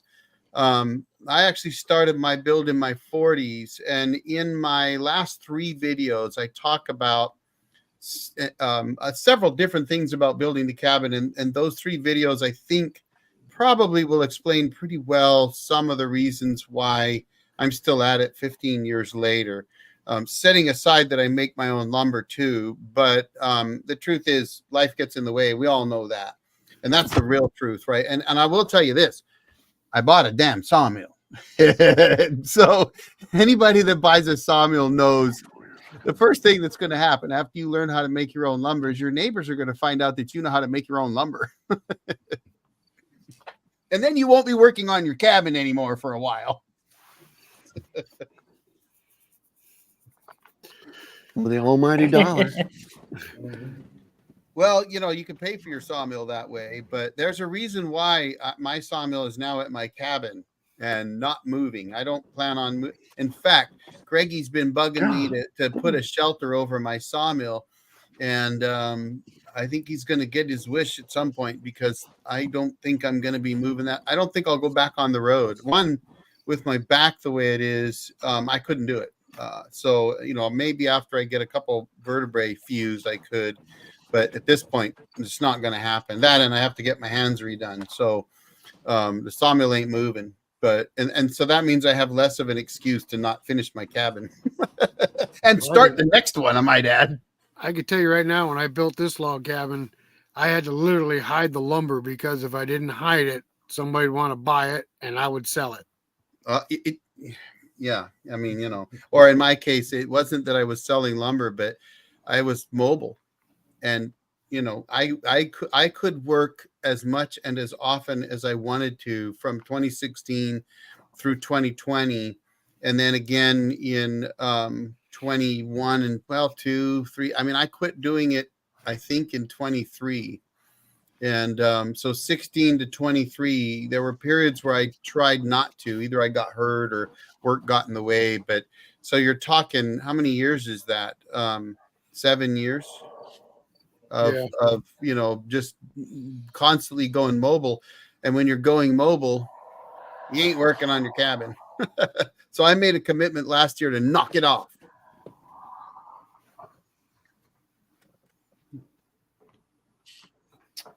Yeah, people ask me all the time, you know, well, where do you advertise? What do you advertise? You know, and it's somebody else advertising for me almost every time. You know, you do one job, one guy stops by and tells somebody else. You do one job, they tell 5 other people, and there hasn't. Yep. I haven't done I've sold like one thing on Facebook. I You know, never sold my service ever on Facebook, but Craigslist, I got a lot of work off Craigslist. I really never sold anything on Facebook either. I needed some cement blocks, so I put it on there that I needed cement blocks and was willing to trade some lumber for them. And next thing you know, I got 54 ton of cement blocks. You know? So new chapter 2020, I'm going to give you my 3,200 feet in the mountains where it can get 30 below and get several feet of snow answer. No, a shelter over firewood is not necessary unless you want to have access to your firewood in the winter. Because I first started by putting a tarp over my firewood piles, and then I discovered that the ice that formed on them when they were snowing and thawing and things made it so that I had to rip my tarps in order to get my firewood out. And so that even a simple rudimentary woodshed like I have, which is literally logs stuck in the ground with logs pinned across them and some roofing material over it, it's a godsend. So from a firewood perspective, pallets is good to put them on to keep them off the ground, but putting a roof over it, you just can't beat it. There's just no better way to do it. This next question is called maple wilt. It's just about like the oak trees we discussed earlier. It's a fungus, and it's starting to spread. It affects the root system on the maple trees. Is that what causes the punky trunks and then they snap in the wind? It causes I've got cankers the and one. dieback, so I imagine so. Gotcha. There's one other. There's one other thing with sugar maple is borer damage, and it kind of looks like it's actually the bark has been damaged, but it's actually a borer that goes in. It usually doesn't completely circle the tree, but it's kind of a big gap, almost like dragging a log across it, and half the tree will have a big open spot in the bark, and that's actually sugar maple borer damage. Really? So, but that's different than the other decline, that the wilt that Rick's talking about. I still got to believe that thinning out those forests has got to help with that. I would have to agree. Okay. Maple here is so thick, you wouldn't have much left if you removed. No. Well, but John. then wouldn't they grow bigger though? Like pines, I mean, if you thin them out, you get bigger, healthier trees. Yeah. John, move your head closer to the camera. Move my head close. My flower. I had some be caught in a bouquet earlier. I thought maybe one of the kids were toasting marshmallows and flung it and it stuck to your hat or something. I had one of those on my back too earlier. Toasted marshmallow right on my back. Yeah. Hey Tim, go up 3 comments from where you are right now. Just go back up. I think that's From Mark Chris. Bray? No, down 1. One more down. Okay. Boom. I'm gonna have to run inside too, guys, because I'll be right back. But the All right. mosquitoes are just eating me up out here in the shed. You need one of I'm those just- mosquito lanterns. Brutal. Well, I moved everything I had out of the shed Oh, for the wedding. right. You know what I mean? And we weren't planning on being out here after dark, so Well, you better go get something. Get some I off got on. nothing. Well, Put you some would think poison on. you would think all your guests would have fed the mosquitoes for you. All my gas. No guests. Yes. I was like, We don't how want do to you know I about got your gas, John. You can't hear my gas, can you? Oh no. You guys can't smell it, can you? I'm thinking, oh, Oh man, yeah, we we're heard in the trouble. mother load over there. Okay, well, sorry. You're I'll be right doing back. natural gas, so Natural gas. I'll be right Yeah. back. You know, I've tried to price stuff too high. It didn't work. So I had to just start saying, no, sorry. I know somebody I can send your way. And I think though that there's a subset of customers that expect more, i.e. higher prices from higher quality producers. And so I know if I wanted to go back in business today, I could just put my price tag out at $150 an hour and I would do well. But you know, and maybe if I didn't want to, then I could price even higher. But I find that I had to learn to say no. And that's hard to do, especially when you have customers that are really repeat. I have customers that I milled for a dozen times over.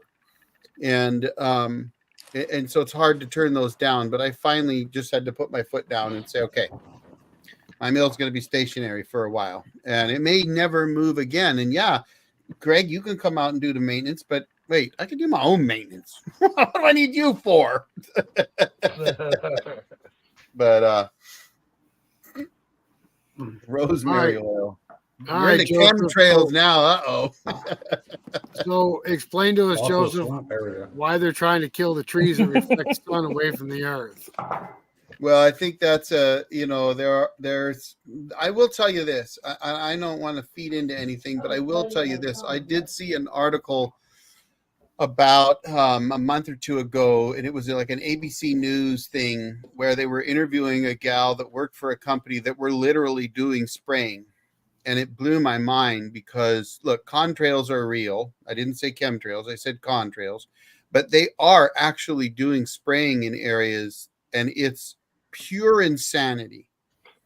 And I can't even fathom the lack of brain power somebody would have to think that putting a plane up in the sky with a bunch of chemicals in it is a good idea because we're going to cool the earth down, which a recent report just came out.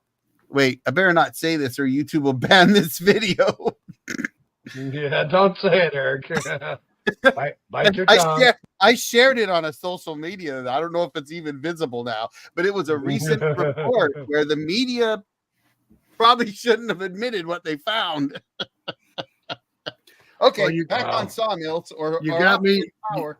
You got me banned on Facebook for a month, Eric. So That was a Well, different video. This is a new one. This isn't Go right even a ahead. video. Yeah, because Oh, hey, you can't put the truth out there, Rick. I know. I got an idea for our next topic, guys. Aliens and sawmills.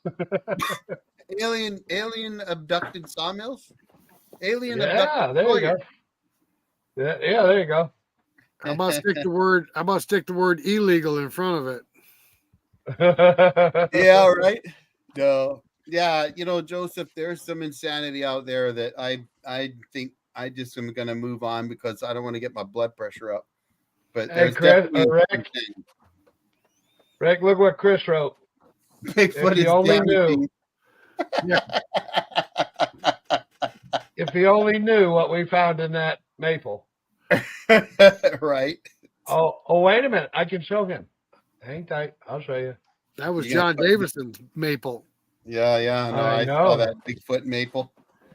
Yeah, Yeah, I'm I gonna live in show him. Bigfoot country, I guess. I mean, I guess everybody does, really, if you think about it. But I've been in the woods for nigh on 6 decades, and I ain't seen one yet. There you go. Mm-hmm. Got stuck in the maple. Rick made up a whole story for that. He did. Yeah, I remember that.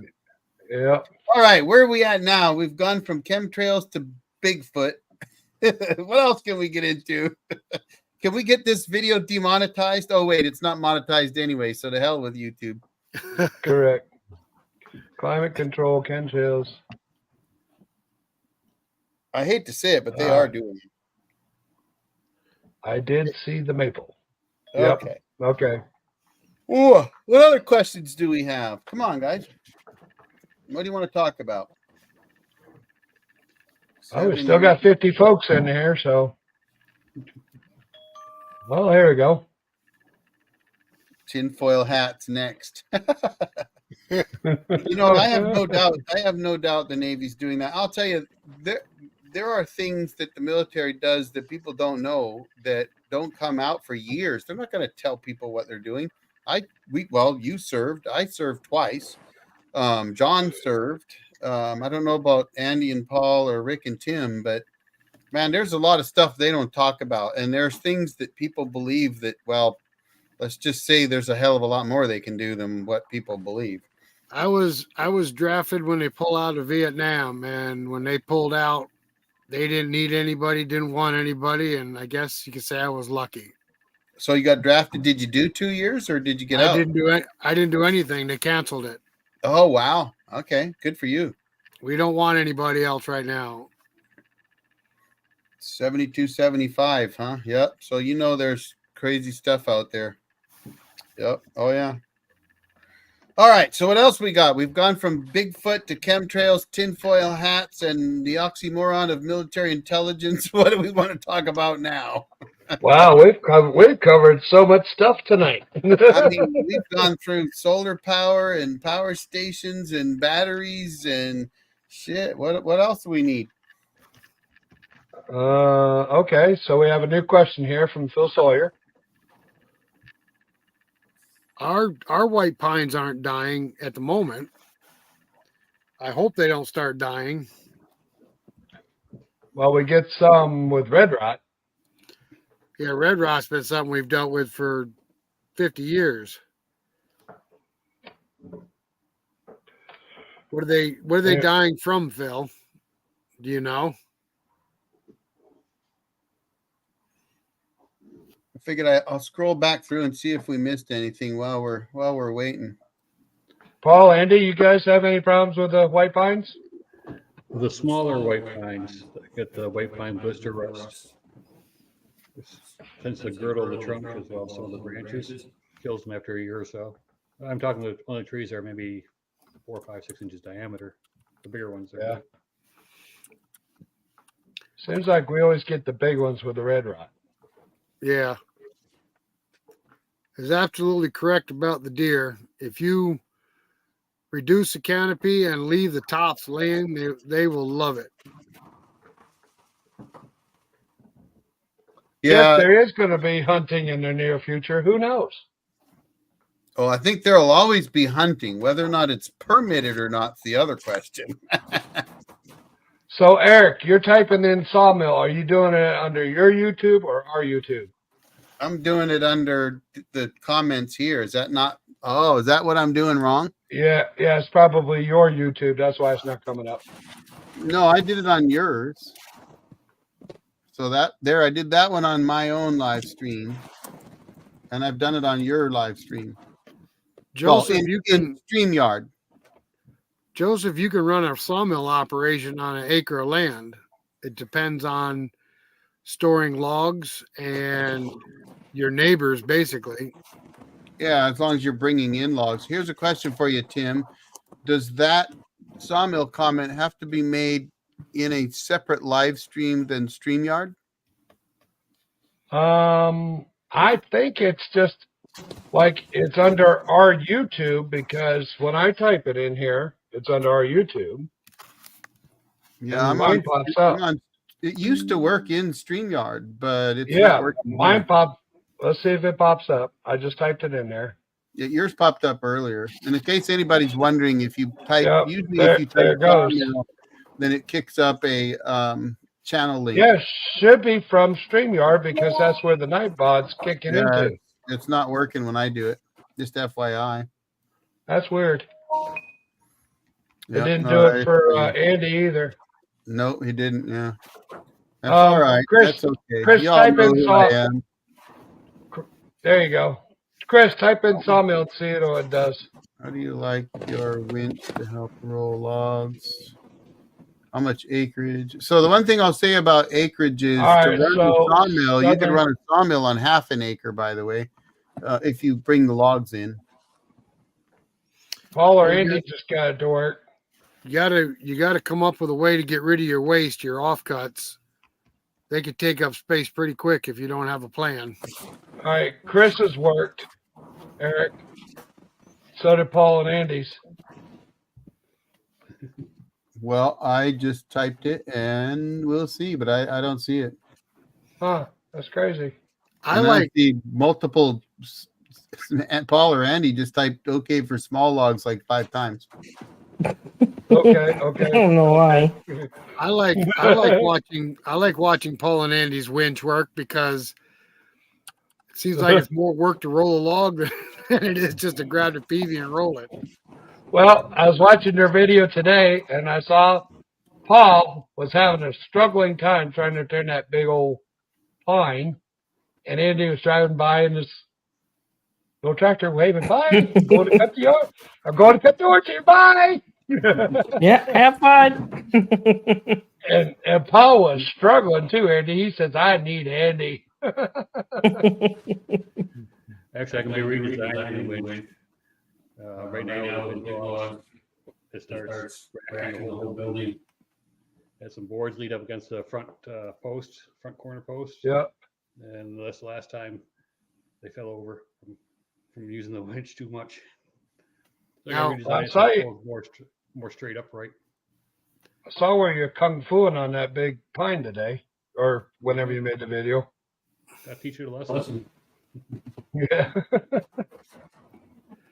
Now, if anybody out there that's watching has questions on growing apples, Andy is very knowledgeable in the apple industry. Do you know? Have you ever heard of an orchard up there called St. Lawrence Nurseries? Yes. Trevor, I forget his name, but he took over the business from an older gentleman. Yes. And Trevor's a great kid. I think it's Trevor. I got to check the name. That sounds right. I bought a bunch of trees from them years ago. I think probably my first order was 15 years ago. And they were awesome, except I learned that gophers or moles or voles or some bloody thing likes to eat them. And Yeah. I lost probably a dozen trees. I had an orchard going in. They were finally starting to blossom, and I lost them all. And it ticked me off because I was hoping I could get them big enough to survive. And I found out from orchardists that it's a full-time job keeping them from eating your trees. Yeah, we don't have the gophers like you guys do, but here we have to deal with field mice, voles, Rabbit will chew them pretty good. Mhm. Deer. But the Deer deer, will. big time. You can protect from deer a lot easier. I caged my trees, so the deer left them alone.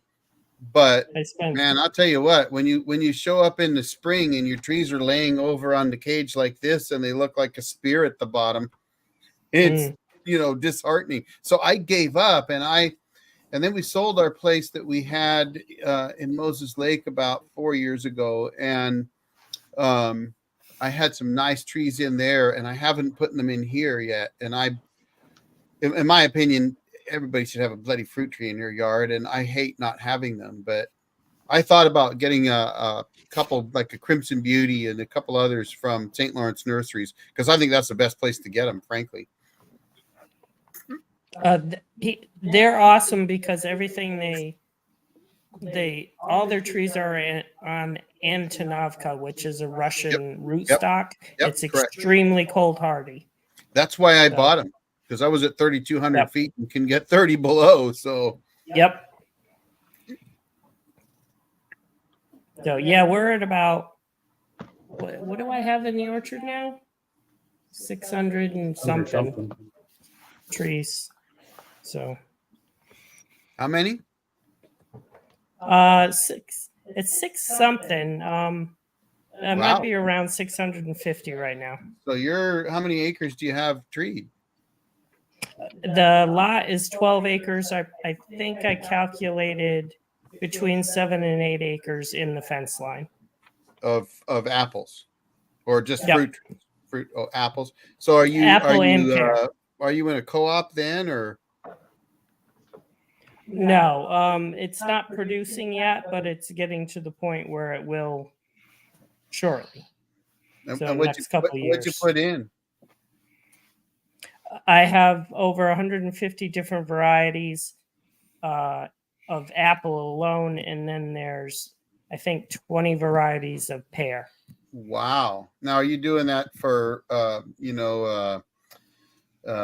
farm sales, or what are you doing it for? Haven't determined yet how I want to sell them. I would like to be able to wholesale them to local farm stands. I definitely don't want to do a PYO. I don't want the public on my property. Right. I don't want to deal with the public. Right. And then probably 60% of what I'm growing is fresh eating, baking, culinary type stuff. And then 40% is cider apples, things that are astringent with a lot of tannins that are intended for brewing hard cider. Wow. That's awesome. I love it. Let me answer this next question.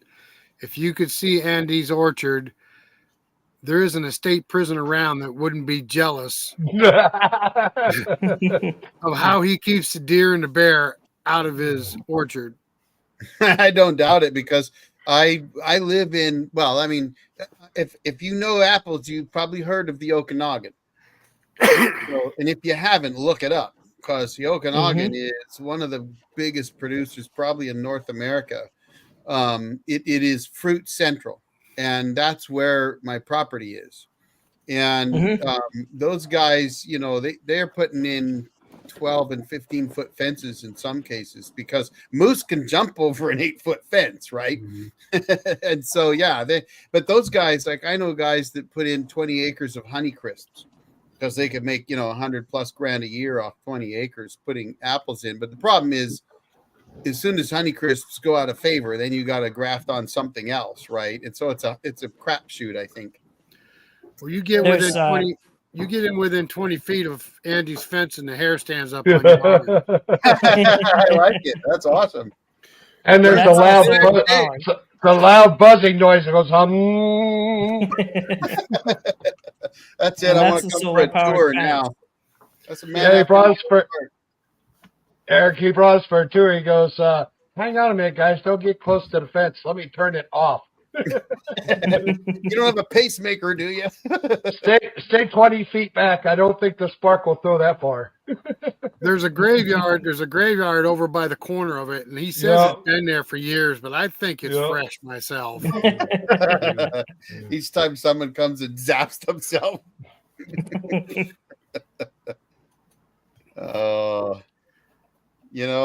So Joseph, I honestly don't know about a shed, but definitely a roof.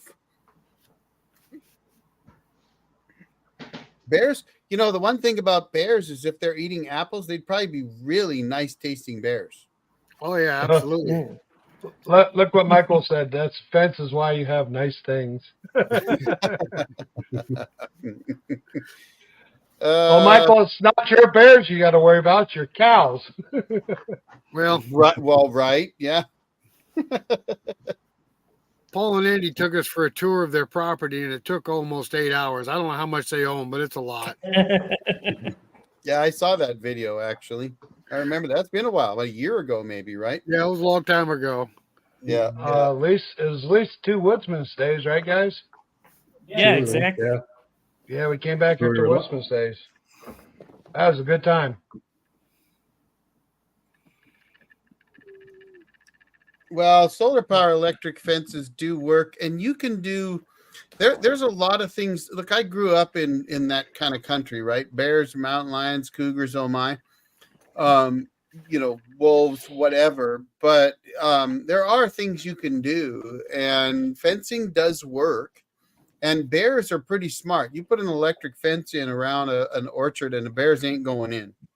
They only need to get their nose zapped once. They'll never do it again. And I've actually seen university studies on even grizzly bears that they'll put something that they really want, and they'll put an electric fence around it. And that bear, once a bear's been zapped once, they will never touch that fence again.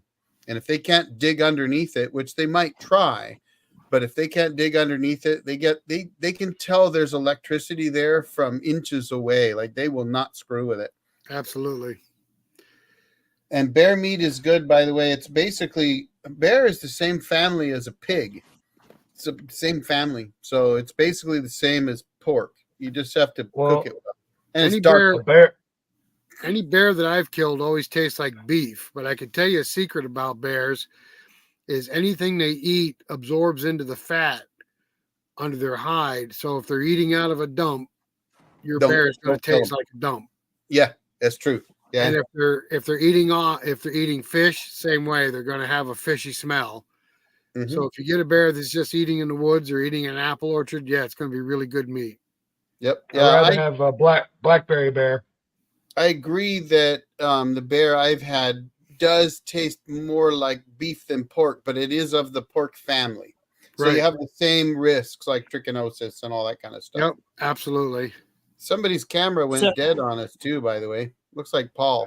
It's Paul. He said he had to leave for a minute. Oh. Andy unplugged him. Oh, Andy unplugged him. Oh, Rick, does it benefit what time of the season you harvest a bear for better taste? The only time I've ever harvested a bear was early season, like this time right now, September. And the bears that I have taken have been eaten like in the cherry trees or beech nuts or acorns, but I've never killed a dump bear. But I have heard of people killing dump bears and like, oh, I couldn't eat it. I couldn't even get near it. It stunk so bad, but their fat absorbs whatever they're eating. Mm-hmm. Yeah. And the bears that's like I've had those are all remote country bears in the Pacific Northwest. So, blackberries and blueberries and salmon berries and fish and whatnot. And they were always good. Right. Well, like those Canadian bear hunts, they hunt over fat and garbage and grease and whatever they throw in them barrels. I don't know what hunts you're talking about because that one up in Canada. He's talking about the baited hunt they do. Yeah, but that's not the kind of bear hunting that we did where I was. No, I know. Trophy bears, but no, that's I wouldn't do that. That's I fixed a bear roast once and took it to work, and everybody that ate it called me a liar. They said it was beef. I've had people say that about venison too. For me, because if you treat venison right, it's not like people think, you know. No, But absolutely not. you got to get it cleaned and cooled down as fast as possible. That is the first rule of thumb. And don't hang the damn thing in 50-degree weather. You know, like, Right. come on. If they tell you it has a gamey taste, it's because it wasn't prepared. Correct. Yep. Agree 100% on that. Yep. Rick, Now, Andy's is already Bob Buck's fried. got a because it question touched for the you. fence. What's that? I said Sawbucks asked you a question. European mount is the skull and antlers. What is going on with? Oh, because Southern Iron Rock, you're putting that on all channels. Is that what you're doing? I'm not sure why it's doing that. You have a sticky key, Paul? What Nope. the reason it shows up like you're on my channel. They're stalkers. It could be. Oh, it's linked. Link, and then it's theirs. Well, what else we got, folks? We have multiple run the gamut tonight, from solar power and sawmilling and boring beetles to eating bears and forest management and tinfoil hat. We haven't talked to aliens yet, have we? Not yet. Wait, here's But John you know, I back. got We to can tell you talk though, the aliens now. European mount thing. I'm just kind of wondering about that European mount too. But my mind did not go to bears' heads or deer's heads on walls. Tim, can you show a European mount? Can Tim, I? I yeah. don't want to see You want Tim's me- mount. Come on now. What? You want me to pull my head off? Hang on. Let me go get it. Hang on. Oh That's- my God. That's the rage. European mounts are the rage now. Everybody's doing them. You know, I just can't help it, but I just think of French women that don't shave their pits when you say that.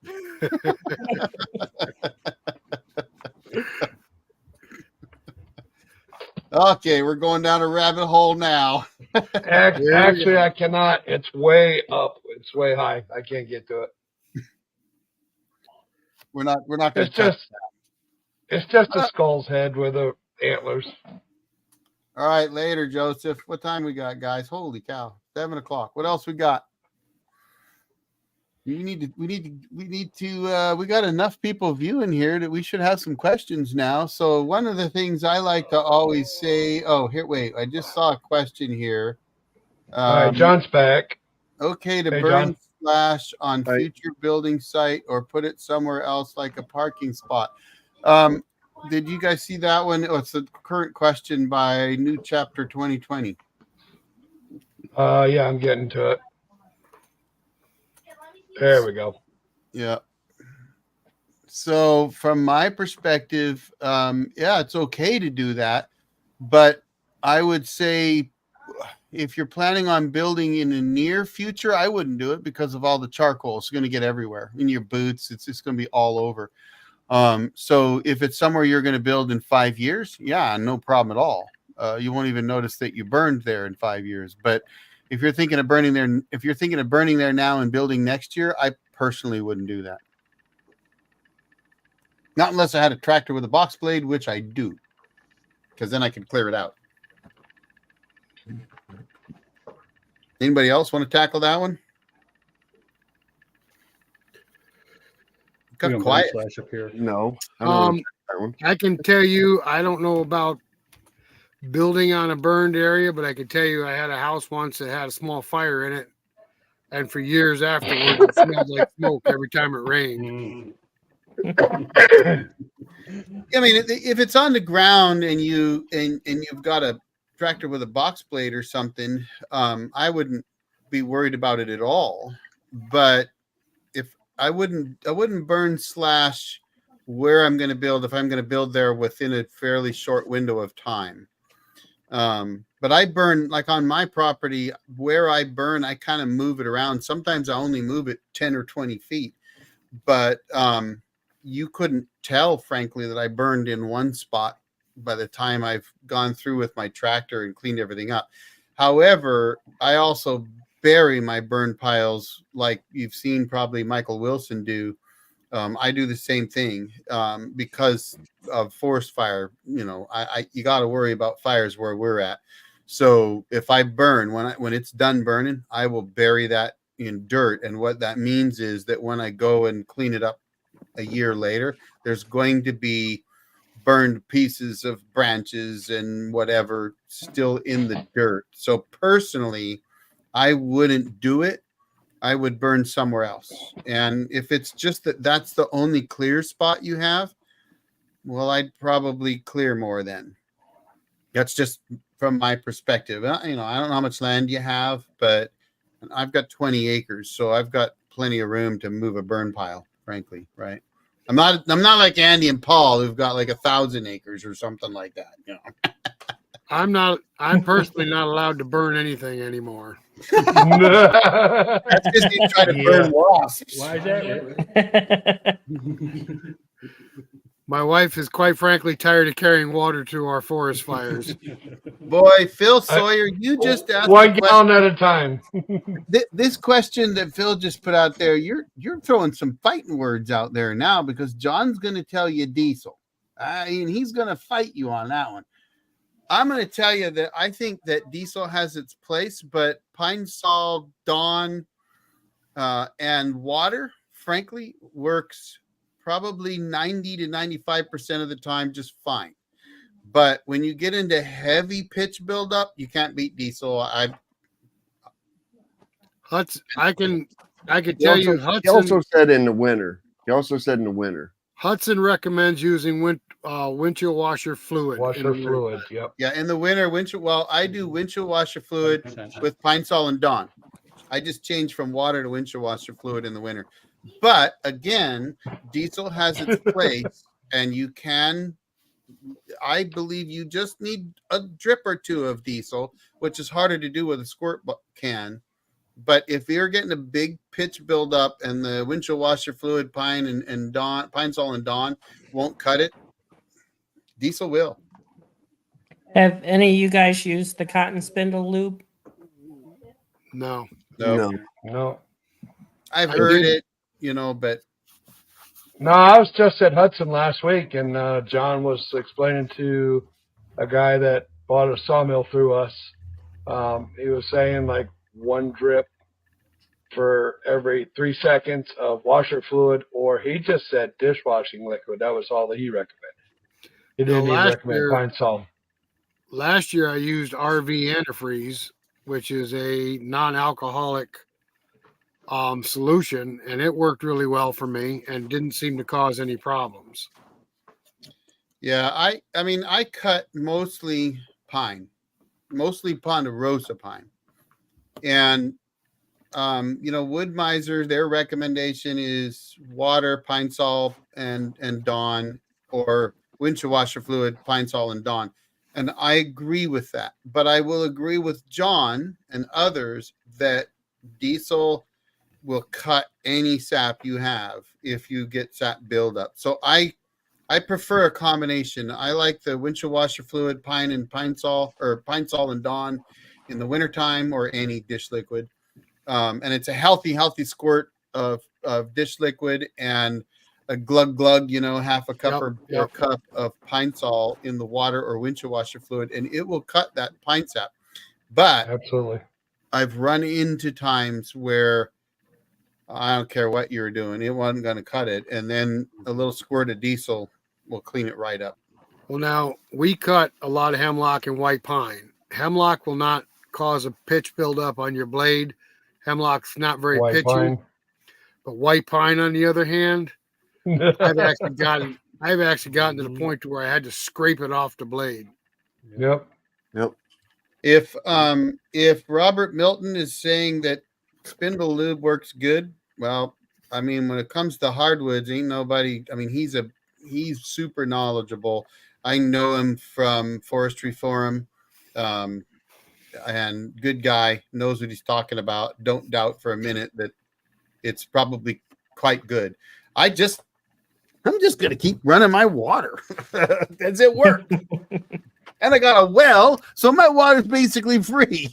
So, well, see, a lot of people think that lube is to cool their blade down, which is false. Yeah, it's It is not. not a coolant. It is not a coolant to cool your blade. All that is to keep the pitch or any other foreign material off of that blade. That's all it is. Correct. Agreed. 100%. Now, I will say this. It will help cool the blade down. It's not going to not. I mean, it does help cool the blade, and especially if you're in dry wood. But what happens in dry wood, if you pour on the lube, you'll actually get more sawdust buildup, heat the band up even more. Even though you're cooling it down, it'll end up it'll end up getting hotter and stretching more because of the sawdust buildup. Friction. Sticks to the blade. Yep. Yeah, Right. yeah. So, And the gullet's not pulling the sawdust out of the wood like it's supposed to either, Eric. correct. Yeah. So actually, in dry woods, a lot of times I will turn the lube off, Correct. and when I get through the cut, I'll turn it back on again, and then I come back, run it right before I enter the log, and turn it off again when I run through it again. And it's a bit of a pain in the butt having to do that, but it's the exact same thing if you're running big wide cuts, right? 24 to 28 inches, and you're in big knots, big ponderosa knots. They're hard as rock. Shut the lube off, turn it off, and run dry through those knots and slow down while you're at it. But it takes like cutting ponderosa when it's like that, you actually have to learn to dial it up and down on the potentiometer for speed, because when you're in the softer woods, you can pick up your pace a little bit, which you should. But as soon as you get into those knots, you got to drop your speed down, let it cut through the knot. So it's a bit of a challenge, but turn the lube off in the cut. So, John, Well, you use your diesel drip on everything or just pine? Diesel drip on everything. One drip every 2 seconds. You buy a little sight window drip valve. They used to be real cheap on Amazon. They're not cheap anymore. So you can see that Nothing's drip cheap. coming out of there. And you just count one drip every 2 seconds. Wood Miser, any of these sawmill manufacturers, none of them can recommend diesel because it's flammable, or they think it's flammable, because the American people think it's flammable. And your windshield washer fluid, nobody thinks that's flammable because they spray it on their car every day. The windshield washer fluid's flammable. Now that RV antifreeze, might be a thing because that's not flammable and it's not toxic, to Right. the environment. But There that you go. windshield washer fluid goes on as a stream, comes out of there like your water. Not quite probably as heavy as your water, but it's a Right. stream still. And that windshield washer's still $2 or $3 a gallon. You know what I mean? And that's a little bit more expensive. Yeah, it's And not I cheap can't anymore. remember. It used to be cheap. No, But it's not anymore. right. Believe it or not, John, I've got mine just like you got your lube. It's like a drip every 2 seconds. I got Yeah, mine I do down the to a same science. thing. Yeah, I can Drip, run as a drip. drip. Yep. So, I mean, I don't run stream ever. Okay. And So, it's just diesel just has the bad name because everybody associates it with gas and they think it's flammable. And yeah, no, it's got a it very low flash right. point. There's very, very low flash point. It takes some pressure, and a lot of heat to fire up diesel. But the first time that your sawmill manufacturer, whoever they are, the first time they recommend diesel and you have a fire, they're done. You know Well, what I then mean? there's the You're paying for your environmental mill. aspect, right? They're never going to recommend it because of environmental Right. reasons. Correct. Yeah. And so the other thing is, and I don't know because I've never looked up. I have looked up the windshield washer fluid, and it's actually more harmful for the environment than the diesel is. I wouldn't be surprised. But I've never technically looked up the cotton spindle, deal. But to me, just my opinion is they have to have something to lubricate their cotton spindles. So they're going to have something, no matter if it's bad for the environment or not. They're going to have something. And I don't know whether it is bad for the environment or not. But they're going to make it seem like it's not bad for the environment. You know what I mean? You're going to have to, because they've got to use it.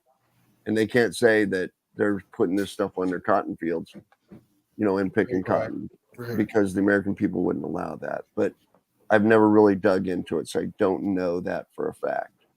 But Well, that like you that will said, be your if, mission next life. Your if mission. Yellowhammer's using it, you know what I mean. I would definitely recommend you using it because the dude knows what he's doing. He does. You know what I mean? He knows what he's talking about, and if Yep. he's recommending it, go ahead and use it. There's nothing wrong with it. Yeah. But My he impression he of did it. run diesel. If you go back to his old sawmilling videos, one of the very first few that he put out was Sawmilling Secrets or something, and it was diesel trip, you know, and that's what it was until he Yeah, a found lot of those guys. So it's a common topic on Forestry Forum, and you know, there's two camps. There's the diesel spindle camp, and there's the whatever I'm going to run water camp. But anyway, I want to answer. I want to answer New Chapter here. From my perspective, there is no too old to burn. There's dry, solid dry wood, and there's punky wood. Punky wood, no good. But dry wood, if it's kept dry, it'll last for 100 years and still be fine to burn. So I would never worry about firewood that's aged for. In fact, I have firewood in my woodshed that's probably 15 years old because I never get to it because it's at the back. It's like my emergency stash, right? I just never get. I didn't build my woodshed in such a way that I could pull from both sides. So the back half of my woodshed, there's probably a cord and a half in there that's been there for 15 years. But I know because I've seen it stacking new wood in there, it's dry as a bone and it'll burn just fine. So I don't even age probably more than a year, but then I'm also in a dry climate. So I'm in an arid pine forest that only gets 14 inches of rain a year. So I could be burning my pine in 3 months without worrying about it. The only thing I'd add to that is keep an eye on it. And if at any time you notice it starts to get infested with powder post beetle, then get rid of it. Yeah, good point. Yeah. Very good point. And the other thing, you know, is, I mean, I think he's just burning what, a pine or maybe a softwood there, has some hardwood to mix in it with it. But your mulberry, if you're burning mulberry, that has to season 2 years. That's the minimum seasoning on a mulberry to get. Yeah, hardwoods do need to Yeah, season longer though, right? So your softwoods don't because they dry faster. Your oak can be ready in a year, but your walnut and your cherry and all that is ready in a year. Your hard maple's ready in a year, but the hedge is ready in a year. Osage orange is ready in a year, but your mulberry is one of the very few that needs 2 years before. What about locust? What about a black locust? Black locust is 1 year. Is it really? Okay. Yep. And Craig, did you see my answer? By the way, that's what Yellowhammer is. In case you didn't catch that, your mic wasn't working there. I heard him through Andy's. Yeah. It's going to depend on location as well. Hey, Tim, back up to the last question. 2 years to dry. I got a question Okay. for this question or this All right. statement. All right, so if you put bar oil in with soap mix and water, how does the bar oil mix with the water? The soap acts as an emulsifier. I've never been able to emulsify oil in water with soap, personally. That's the thing about the cotton lube is it has an emulsifier in it, and the water turns white when you add it. Okay. But yeah, the soap should, if you have enough soap in there, it should emulsify the oil. Because bar oil is pretty tacky. Yep.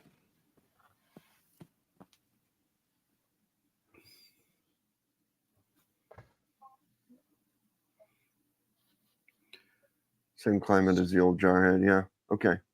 Yeah. Then it's the same thing. You store it dry.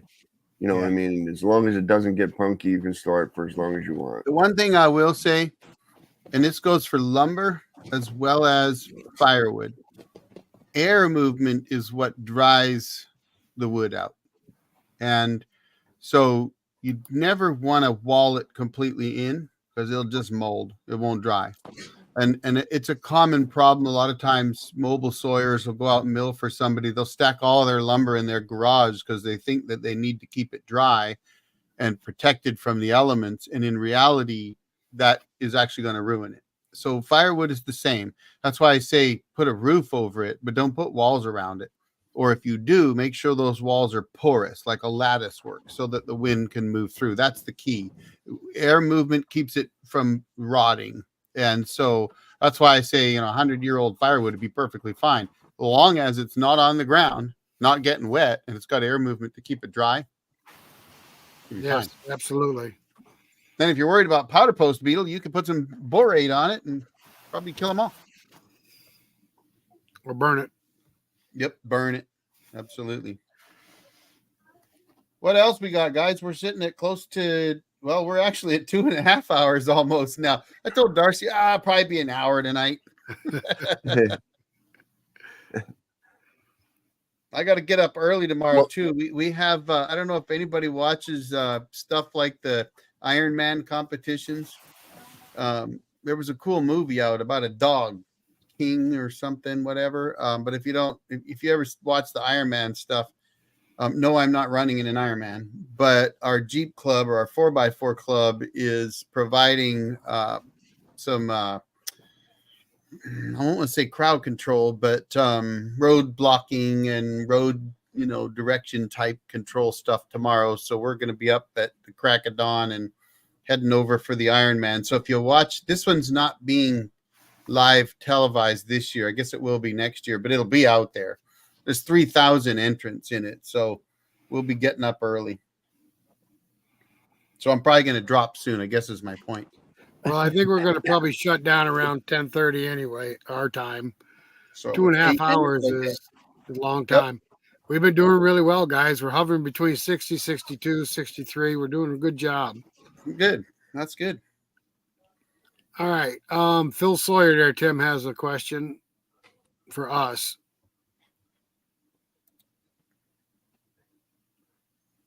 You're not talking, Tim. So, yep. Tim's answered your question there, but he's muted, so you can't hear it. So next question. Just kidding. All right. So yes, I built a 2-setter. It was a pain in the neck to get it right. I finally got it right, but I will put a video out on it soon.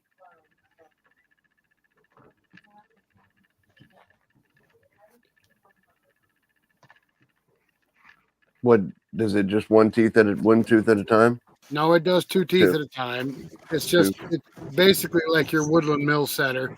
All right, can you hear me now? Yes. Okay. I said my new camera died, and I had to switch cameras, but that was also the microphone, so I had to turn on the mic for the computer. Yeah. New toys, guys. I love them. All right, where are we? Sawbucks. Have a good night. We appreciate you coming along for the ride. Yep. Thank you so much.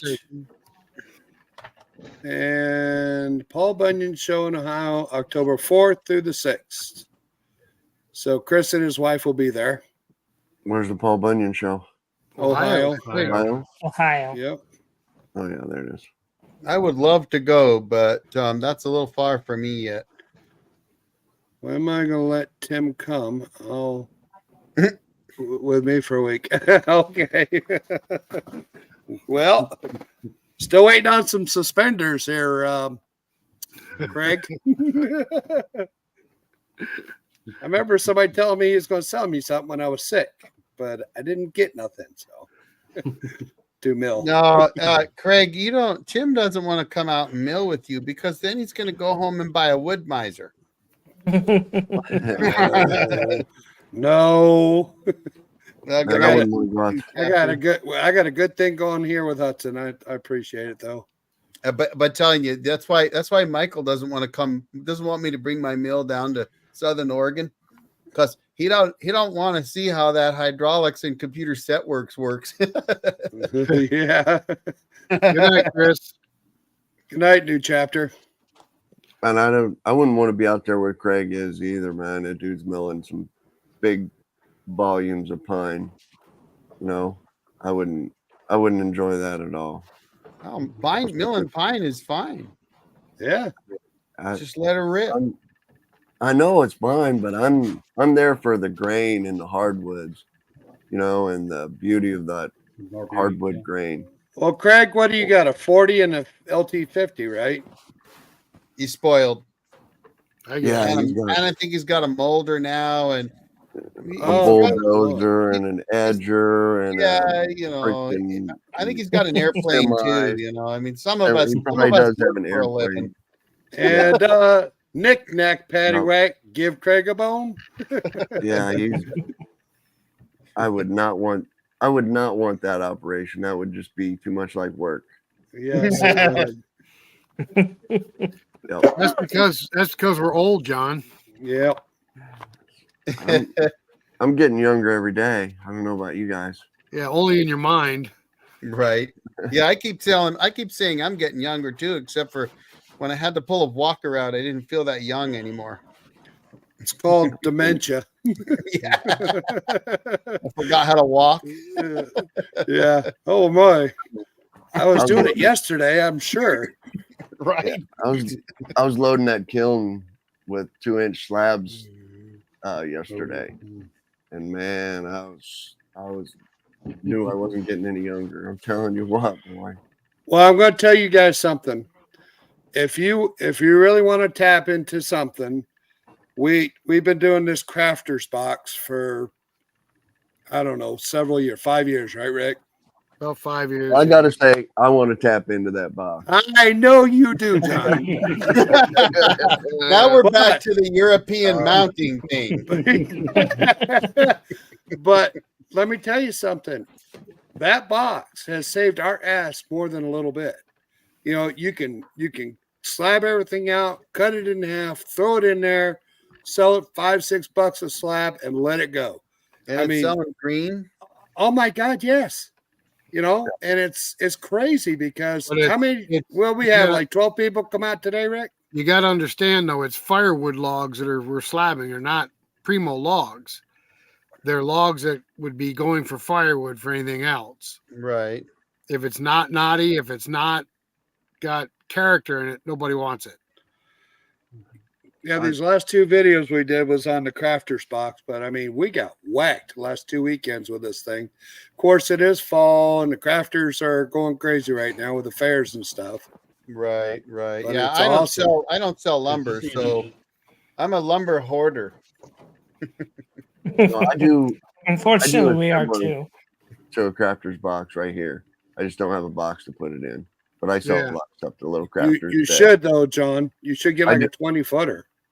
Well, I just don't have the box, but I do sell a lot of stuff to crafters. Do you? Yeah. All of our base logs, all of our clear logs, we saw that up into other stuff, but the tops of the trees, we saw it. We just slab it into 1-inch thick slabs and cut it in half, 4-foot lengths, and I tell you, it just goes.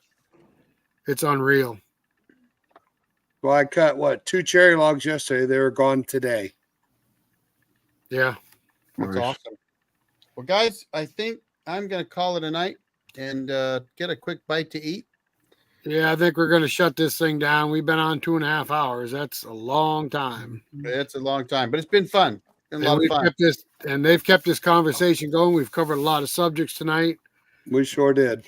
We appreciate everybody that joined us and everybody that commented. Next time, bring a tinfoil hat. Right. And we want to thank everybody that on the panel that joins us every month.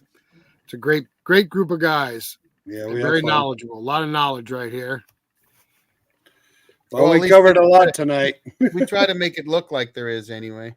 Yeah. Well, Google helps. No, I don't use Google. That's evil. DuckDuckGo. All right, guys. Well, thank you for coming along, and we appreciate you joining in with us. And until next month on the 3rd Saturday, we will see you then. Make sure you catch all of our videos and If you're not a subscriber to our channels, go to our channels and hit those subscription buttons. All And right, guys. I Have a would, good night, and I would everyone. put my channel up, but for some reason, Nightbot doesn't like me and won't let me. So just go check out the old Jarhead. That There you might be go. one of the settings on your computer too, Eric. Oh yeah. There's You a know, spam anti-spam on your computer if it's not For the bot. for the bot. That might Okay, be guys, that. I'm gonna shut this down. All right. Say goodnight, Good night. everybody. right Good night, on. everybody. Good night, everybody. Everybody stick around a minute.